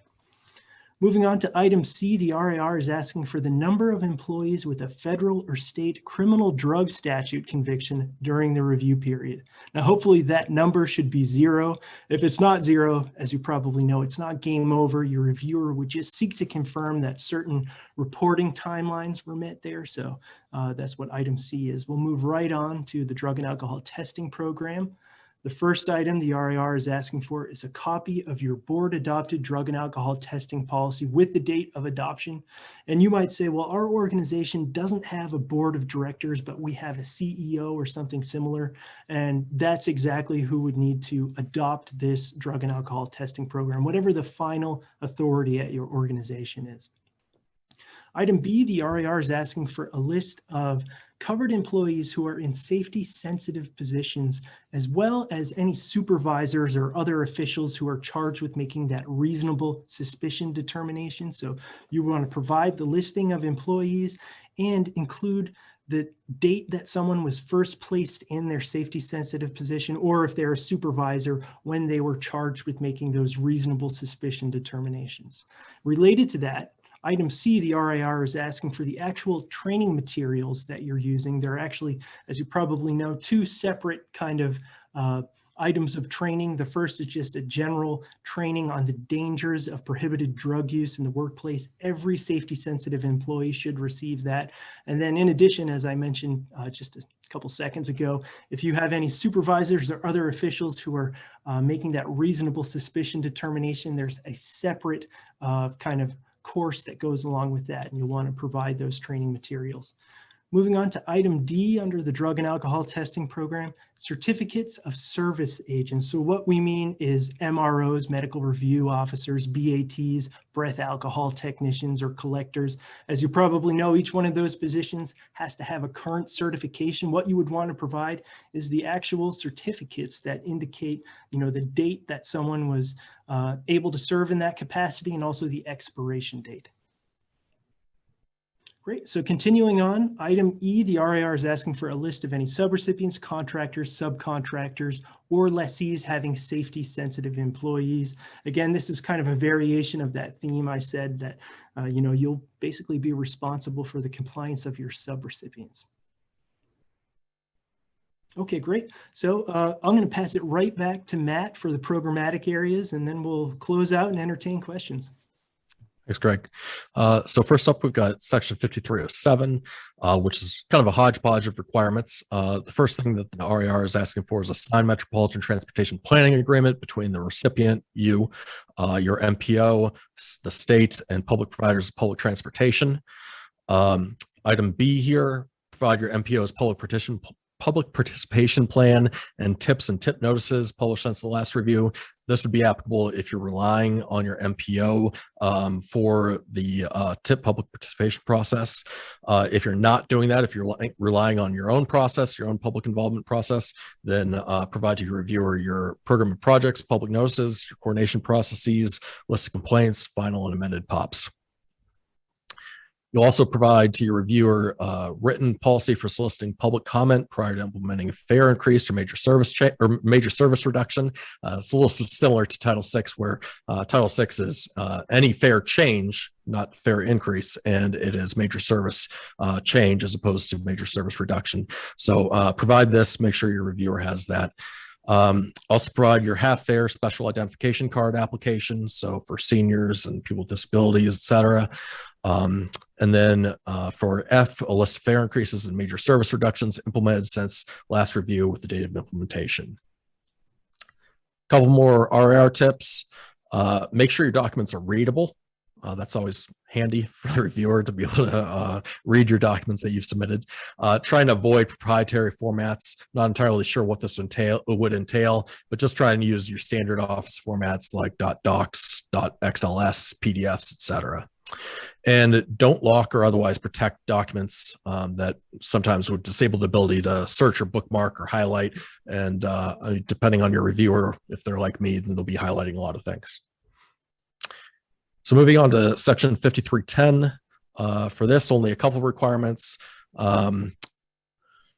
If you're a designated recipient of Section 5310 funds, then it's correspondence approving a public body to coordinate services for seniors and persons with disabilities, if applicable.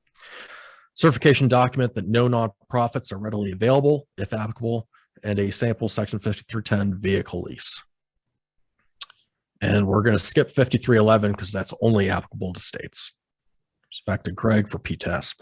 Great, thanks, Matt. So this is exciting. This is a brand new one, Public Transportation Agency Safety Plan. In FY22, you will be the first recipients to receive some oversight under this topic. So I'll quickly go through the documents that the RIR will ask for. The first is obviously your ASP, your Agency Safety Plan, and all reference documents. Also, you would want to provide documentation that your board of directors or whatever equivalent final authority at your organization is, that they have reviewed and signed off on the agency safety plan, much like the drug and alcohol testing policy. Under item C, the RIR is asking for documentation that the plan has been approved by the State Safety Oversight Agency. As you can see, this is just applicable to rail transit agencies, so please note that. Item D, the RIR is asking for an organizational chart that shows where the CSO, that's Chief Safety Officer, or whatever the equivalent that you might call it is. You want to show that they have some kind of uninterrupted reporting to the accountable executive if it's not already included in the ASP. So as kind of a similar to, you might say the TAM plan, there does have to be an accountable executive here. Let's continue on to the next slide. Great, so continuing on, still under PTASP.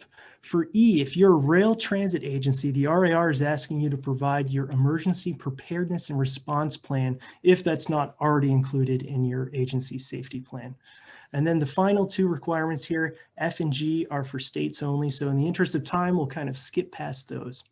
I want to talk to you about your 23rd and final potential review area. It's a brand new one, just like PTASP. This is cybersecurity. And you can tell it's brand new because the RIR doesn't even ask for any documentation at this point. I will point out that this cybersecurity topic is currently only applicable to FTA recipients that operate rail service. As you can see, there are no requested documents as part of the RIR process. And if you take a look at the FY22 Contractors Manual, you'll see that right now there's only one question under cybersecurity, but just kind of a recognition of the times we live in, increasingly virtual, connected, online. I expect cybersecurity to become more important in the future. So who knows, maybe in the next triennial or state management review cycle, there'll be more questions and more requested for you at the RIR stage. But right now, just be aware that cybersecurity is a new topic. And right now, it's just only one question. You don't have to provide anything for the RIR submission. All right, so let's now jump into our final poll. We're just asking you, did you find this webinar useful? So the first option, definitely yes, or maybe mostly yes. Perhaps you feel neutrally. Perhaps you don't feel option 4, mostly no. And I hope nobody definitely did not find this webinar useful. So please answer now. We're going to use this to improve this presentation in subsequent versions. And this is kind of the end of our slides together, but obviously not our time. I did see that there were some questions that we did save to the end, so this would be a great time to entertain those. Well, good afternoon, everybody. This is Robbie Sarles. Matt and Greg, we've had a pretty efficient use of the chat and the question and answer formats here. We have 3 general questions, and then we have a handful or so of more specific ones that are general in nature that everybody on the call might be able to benefit from. To start off with, there appears to be still a significant amount of confusion from people about whether they are going to be reviewed this year or not. A number of people expect that they are supposed to be reviewed, but perhaps have not yet received notification from their region. So can you please address that process again and explain perhaps the fact that we kind of had a year that kind of got lost here and what that means so that people understand or at least know to talk to their region about whether or not they're going to be reviewed or not. Sure, I can lead off on that. I think in general, you should probably know if you are on the docket for a review this year in FY22, you would have received an RIR notification letter that also contains the RIR that you see attached to in the chat here. So we did, as Robbie pointed out, kind of lose a year. So really, you might have the first quadrennial review as opposed to a triennial review. So anyone who had their most recent review in 2018 will probably be on the docket for an FY22 review. So that's 4 years, not 3. If you were reviewed in 18 and you still haven't heard anything, you haven't received your RIR notification letter, then yes, please reach out to whoever the best point of contact you have at your FTA regional offices. They should be able to clear that up. Anything to add, Matt? No, just, the RIR notices went out. The deadline for that was October 29th. So that was a little while ago. So I would expect that everybody would have been contacted. As Greg said, we did kind of lose a year from COVID.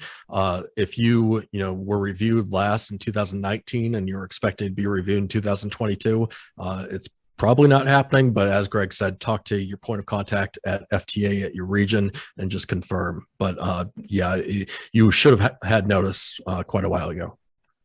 Okay.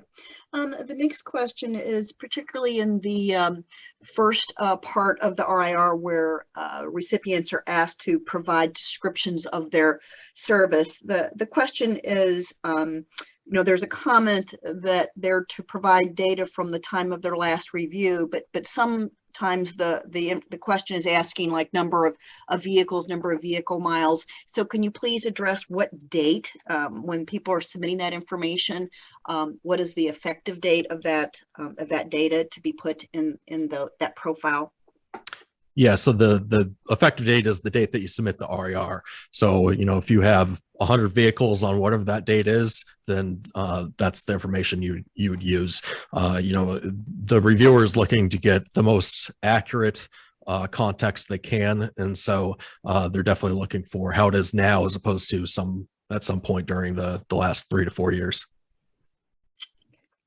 The next question is when individuals or recipients are reporting their locally funded contractors, is there a limit as to the size of the procurement that they want listed? And then are they to exclude micro purchases?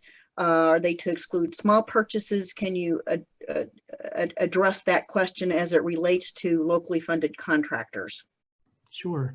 So in general, FTA is really only concerned within the context of procurement with FTA funded procurement. So that listing of procurements that you're going to pull together and provide with your RIR submission should just be procurements that were conducted in whole or in part using FTA money. So within the context of the triennial or state management review, we're typically not interested in reviewing procurements that were funded exclusively at the local level. Now, I think the second part of the question was what types of procurements are we reporting? I know that you might have thousands of micro purchases.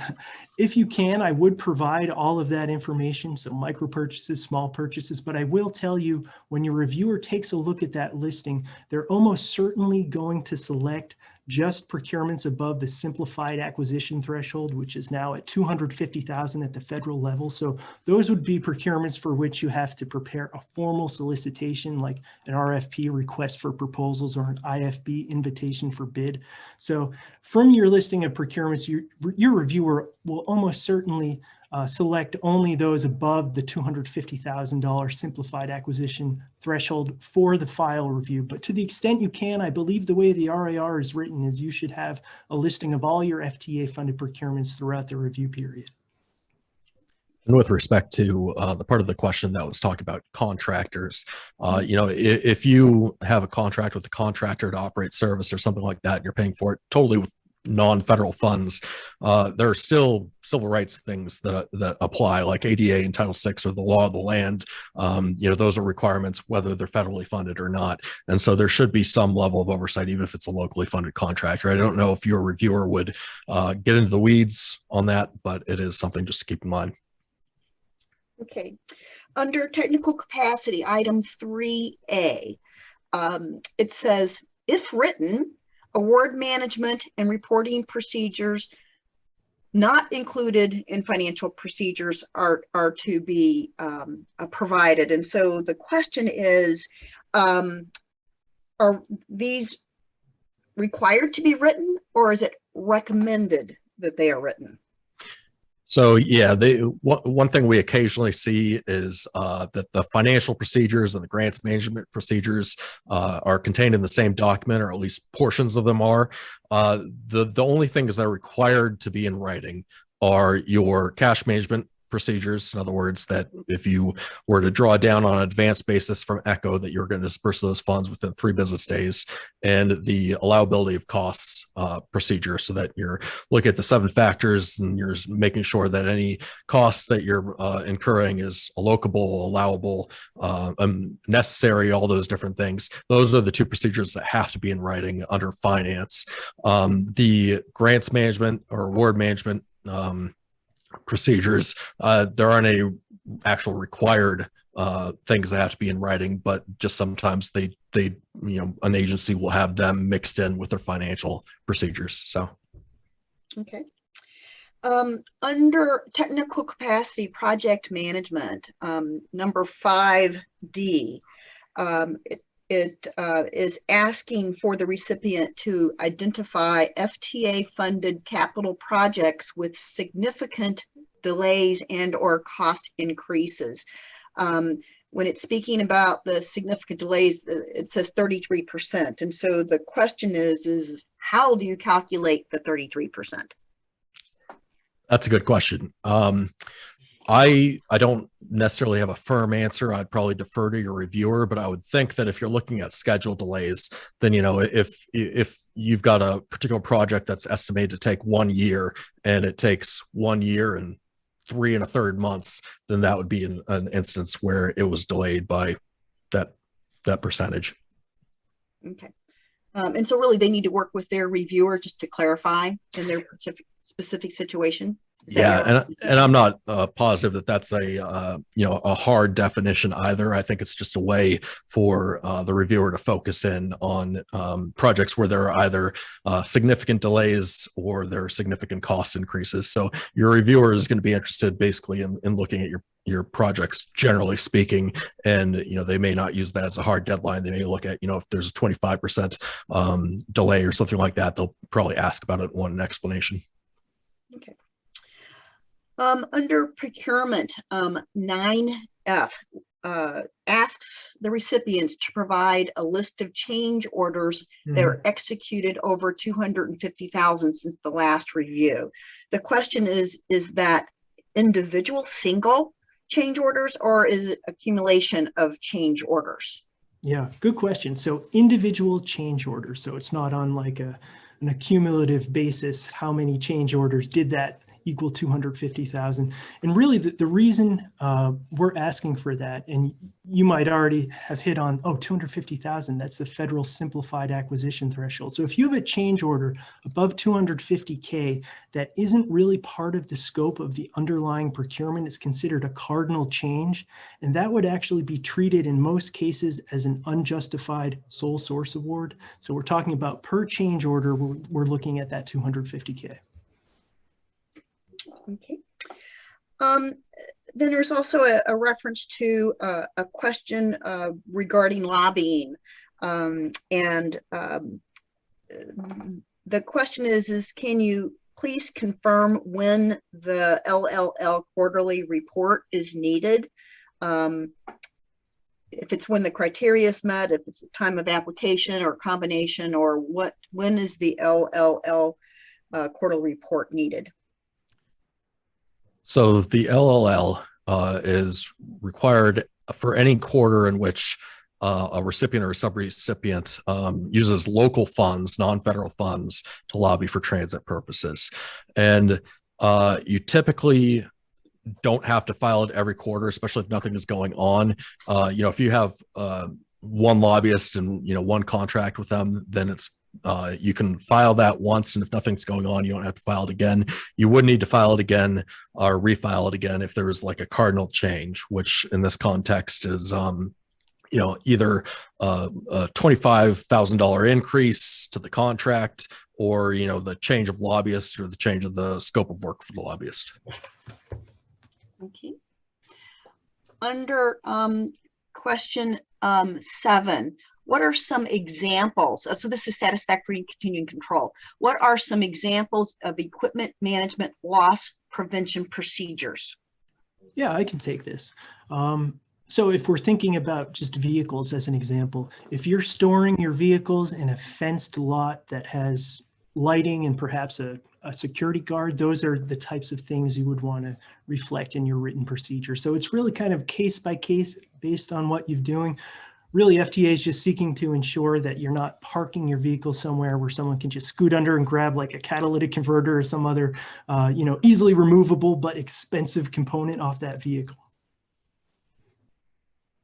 Okay. This is a recipient, it appears to be a subrecipient of a state DOT, and they received 5310 funds. So they were asking whether or not they need to address any of the 5310 items. That would probably be a question for the reviewer. Obviously it's the recipient itself is the one that's going to be getting reviewed. And so the recipient, I would probably reach out to them and just correspond and basically be like, we understand you're being reviewed this year. And as a result, then there may be questions about your oversight of us. There may even be, depending on the number of recipients or number of subrecipients, there may even be some direct communication between the reviewer and the subrecipient. But I would just reach out to the subrecipient and basically say, anything you need from us, then we'll provide. Okay, so if the state is being reviewed, their 5310 program and their oversight of 5310 program is going to be assessed. Mm-hmm. And so it's possible that a 5310 subrecipient may or may not participate in that process. Is that correct? Right. Exactly. Yeah. Depending on the number of subrecipients and the number of various funding sources, then there are equations that FTA has about sampling. And so if the subrecipient gets lucky, then they may get a virtual conference with the reviewer themselves, or alternatively, it just could be supporting the state DOT during their state management review when the reviewer is reviewing their oversight of that particular subrecipient. Okay, great. An individual has asked for some additional clarification about cybersecurity. The comment was that there really are no RIR documents, but that there is, going to be one question that's going to be asked. So I was curious if you could retouch on that, Greg. Yeah, absolutely. So I'll read word for word the one question from the FY22 Contractor's Manual. It asks, has the recipient certified that it's established a process to develop, maintain, and execute a written plan for identifying and reducing cybersecurity risks? And remember, right now, this is only applicable to recipients who provide rail service. So just one question, and if you go on FTA's website and download the FY22 Contractor's Manual, it'll have some additional explanation there, and it'll also have, I believe, the statutory basis, the governing directive, which in this case is 49 USC 5323. So USC means it's a law. So that's kind of, that's the genesis of this requirement. Okay. Yeah, so the Contractor's Manual, which again, as Greg said, has just been released for 2022, an updated version. It's going to have a section for each of the review areas, all 23 of them, and it's going to have the questions that your reviewer is going to ask. It's going to have the indicators of compliance that your reviewer is going to look at, which are kind of like the sub items that compose the question. It's going to have any potential deficiencies that you might get under that question. It's going to have the governing directive. So as Greg was saying, the law that underlies the requirement. And so if you go and you look at the 22 Contractor's Manual, then you'll have as much information as the reviewer has about what the conversation is going to look like for any particular aspect that's being reviewed. Absolutely. And just to add one thing to your very good response, Matt, if you look at the Contractor's Manual, this is the only chapter where it says something like this. Under the section where it lists potential deficiencies, it actually says, note to reviewer, basically don't make any findings in this area yet. So I think FTA recognizes that it's a brand new area. And like I said, I expect it to be built out further in future review cycles. But for now, just don't get nervous if you see cybersecurity. This probably won't produce any findings. It's just something that should at least be on your radar, especially if you operate rail service.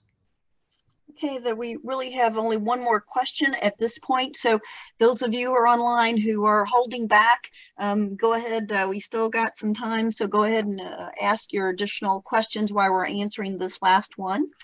And so this is a technical capacity project management question under 5H, where it says list the transit service contractors and lessees. And the question is this referring to all contractors used on a federally funded capital project, for example, engineers, architects, builders, plumbers, etc., or is this only for contractors that perform project management functions? So the way that it's worded, it says oversight procedures, including sample oversight checklists, monitoring materials for transit management or service contractors or lessees. So I would consider that to be limited to transit management contractors. So if you're outsourcing that component, to service contractors, transit service contractors. So in other words, you're outsourcing operations, or lessees. So I would keep FTA at its word and interpret it as it's written. Okay. Well, I believe we've addressed all of the questions that are both in the question and answer section as well as the chat. But we will hold tight here for another minute or two in case there's another question that comes in. And please understand that this is obviously not your only time to ask questions. Please, if something comes up later, or, as the presenters have indicated, contact your reviewer. There is no question that you can't ask them about this process. So either, as well as your region contact. But it does not look like we have, oh, here we go. There's another question. Can you please go over the format for the upcoming training scheduled next week? Sure. So yeah, next, I've got that in front of me too, Matt. Okay, go for it. Okay, yeah, so next week there are 3 additional trainings. The first one on Tuesday is focused just on civil rights. And then kind of along those lines, on Wednesday, it's just the non-civil rights area. So we've kind of, we've separated, we did both in this presentation, so it'll be maybe a slightly deeper dive into civil rights and non-civil rights. So that might benefit you if you're interested in one or the other. And then on Thursday, this is our final one. It's basically this presentation, but more geared towards FTA recipients who receive less than 100 million in operating assistance. So a few things that we maybe explained today, we won't go into as much detail in that last one, but I think these are all great opportunities, and you can participate in more than just one. If you benefit from hearing it again, maybe you'll think of additional questions. So there's no limit. You can go to all of those next week if you'd like. And then also, can you speak to the one that's going to be tomorrow? Oh yeah, and I may have forgotten about that because I don't think I'm going to be presenting there. Matt, do you want to talk about the state DOT? Sure, yeah. Tomorrow's is going to be just focused on state DOTs and the we're going to go over everything we went over today, but we'll just go into a little bit more depth in the technical capacity program management, where there's a lot of state focused stuff and a lot of subrecipient focused stuff. Obviously those are going to be applicable to states, and we'll go into a little bit more detail for 5310, 5311 that we skipped over today just because those 5311 is only applicable to states, so there'll be some more meat there. Okay. And so people are asking again whether or not they can participate in other of the presentations, and the answer is yes. Mm-hmm. But there's also been questions about whether the session is being recorded, and if so, how they can access that. Yeah, so it is being recorded. It should be up on FTA's website within a couple of days. They've already put up, we did a presentation for the tier 4 agencies. In other words, agencies that receive less than 100 million a year. We did one of those back in December. It's already up on the website, basically saying the same things. But if you want to access that recording or you want to access this one, then this will get posted here in a couple of days, and those all 6 of them will be available for viewing. And I think they're on YouTube as well. Okay. There's another question, and I think maybe a point of clarification. These series of trainings deal with just the RIR only, but there will be additional workshops that will occur later. Can you please describe the differences between these webinars and what those workshops are going to be, so that people understand that that there's a different there's going to be a slightly different format, and how the workshops that are going to occur later on in January and February, that they'll be much more involved and deal with the questions that are actually in the workbook.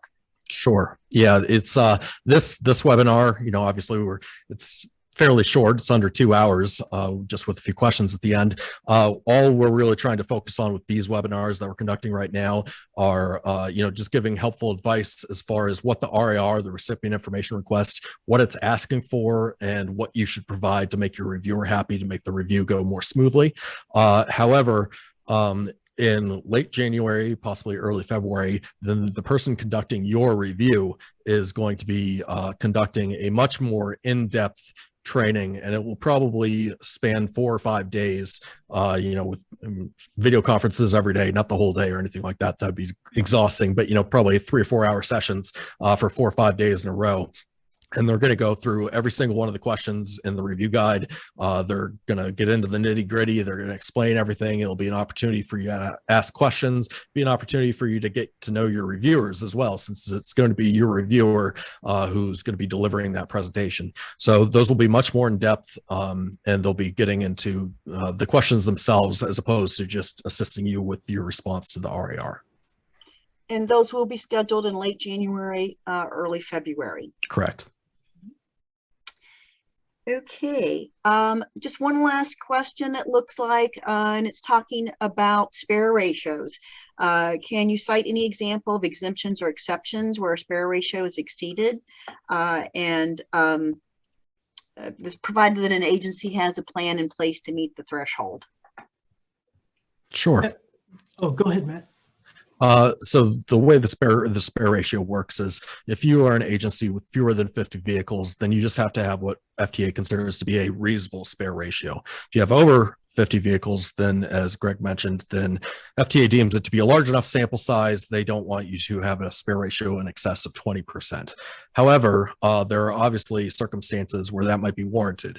Potentially, you have vehicles that are aging and you're replacing them, in which case, advise against including that in the calculation. You may also have inclement weather. Maybe you live right by the ocean. There's a lot of salt in the air and it degrades your vehicles, and so you need to have more spares available in case repairs need to be made. And so it's FTA wants you to have a reasonable spare ratio amount. If you're under that 50, or if you're over the 50, they want it to be less than 20%. But they understand there are situations and circumstances where your spare ratio could be higher than that. And we saw this as well during the pandemic, yep, where maybe you're not utilizing all your vehicles to the extent that you would in a non-pandemic time, and so just through no fault of your own, then you have a higher spare ratio during that period. And so your reviewer is going to be cognizant of all those things. FTA is cognizant of those things, and really, if that's the circumstance, then I would just develop a document describing why you have an excess spare ratio, send it to your program manager to get it approved, and then you're going to be copacetic. Then just as a closing comment, can you please address the fact that this is an RIR, but it is not necessarily the closed universe of data requests that are going to happen, that this is just the beginning, and what will happen during the rest of the review process? Yeah, a lot of the things here, this is the starting point. is not the finish line. So a lot of the things that are being asked for, they're really things that the reviewer can take a look at, and they'll clue them in that, hey, there's some follow-up here, or I'm going to need to see additional things. So definitely by no means think that this, if you provide everything that's asked for here, that's the end of your commitment. You're definitely going to have a reviewer who's going to ask for follow-up items, ask for more detail, possibly be looking for more detailed evidence of implementation. So it's, this is not a closed universe. This is kind of the starting point for the review process. Do you have anything to add there, Greg? No, I think you nailed it. Perhaps the only thing I would add, and this is just kind of echoing a comment I had towards the beginning of the presentation, your RIR is going to be looked at during the scoping process. So understanding if we should implement any ERMs, enhanced review modules. But like I said, it's not a hard cutoff. And please be honest in your RIR submission. If there, for instance, is a policy that you only have in draft form, you haven't implemented it yet, use that column that is for notes from the recipient. And you could say, here's the document, just so you know, this is a work in progress. We might need to discuss this more. Looking forward to your direction here. And that's kind of you talking to your reviewer. So one thing that we've noticed is kind of changed in this virtual review process. The process is a little bit more drawn out, but perhaps in a good way. So I think we'll have more opportunity to actually work with your reviewer and potentially cure any deficiencies, at least up to the exit conference that you'll have at the end of your virtual site visit. So there will be opportunity for some iteration there. And that's why I think it's important to communicate as much as you can as early as possible to your reviewer, establish that relationship, and that'll potentially lead to a better outcome if you're able to cure issues that are identified along the way. Okay, well, thank you very much. We are at 4 o'clock, so we appreciate everybody's participation. And please, if you've got additional questions, submit them to your reviewer. Thank you very much, and look forward to tomorrow's session. And if you wish to, please rejoin. So thank you very much. All right. Thank you, everyone. Thanks, everyone. Take care.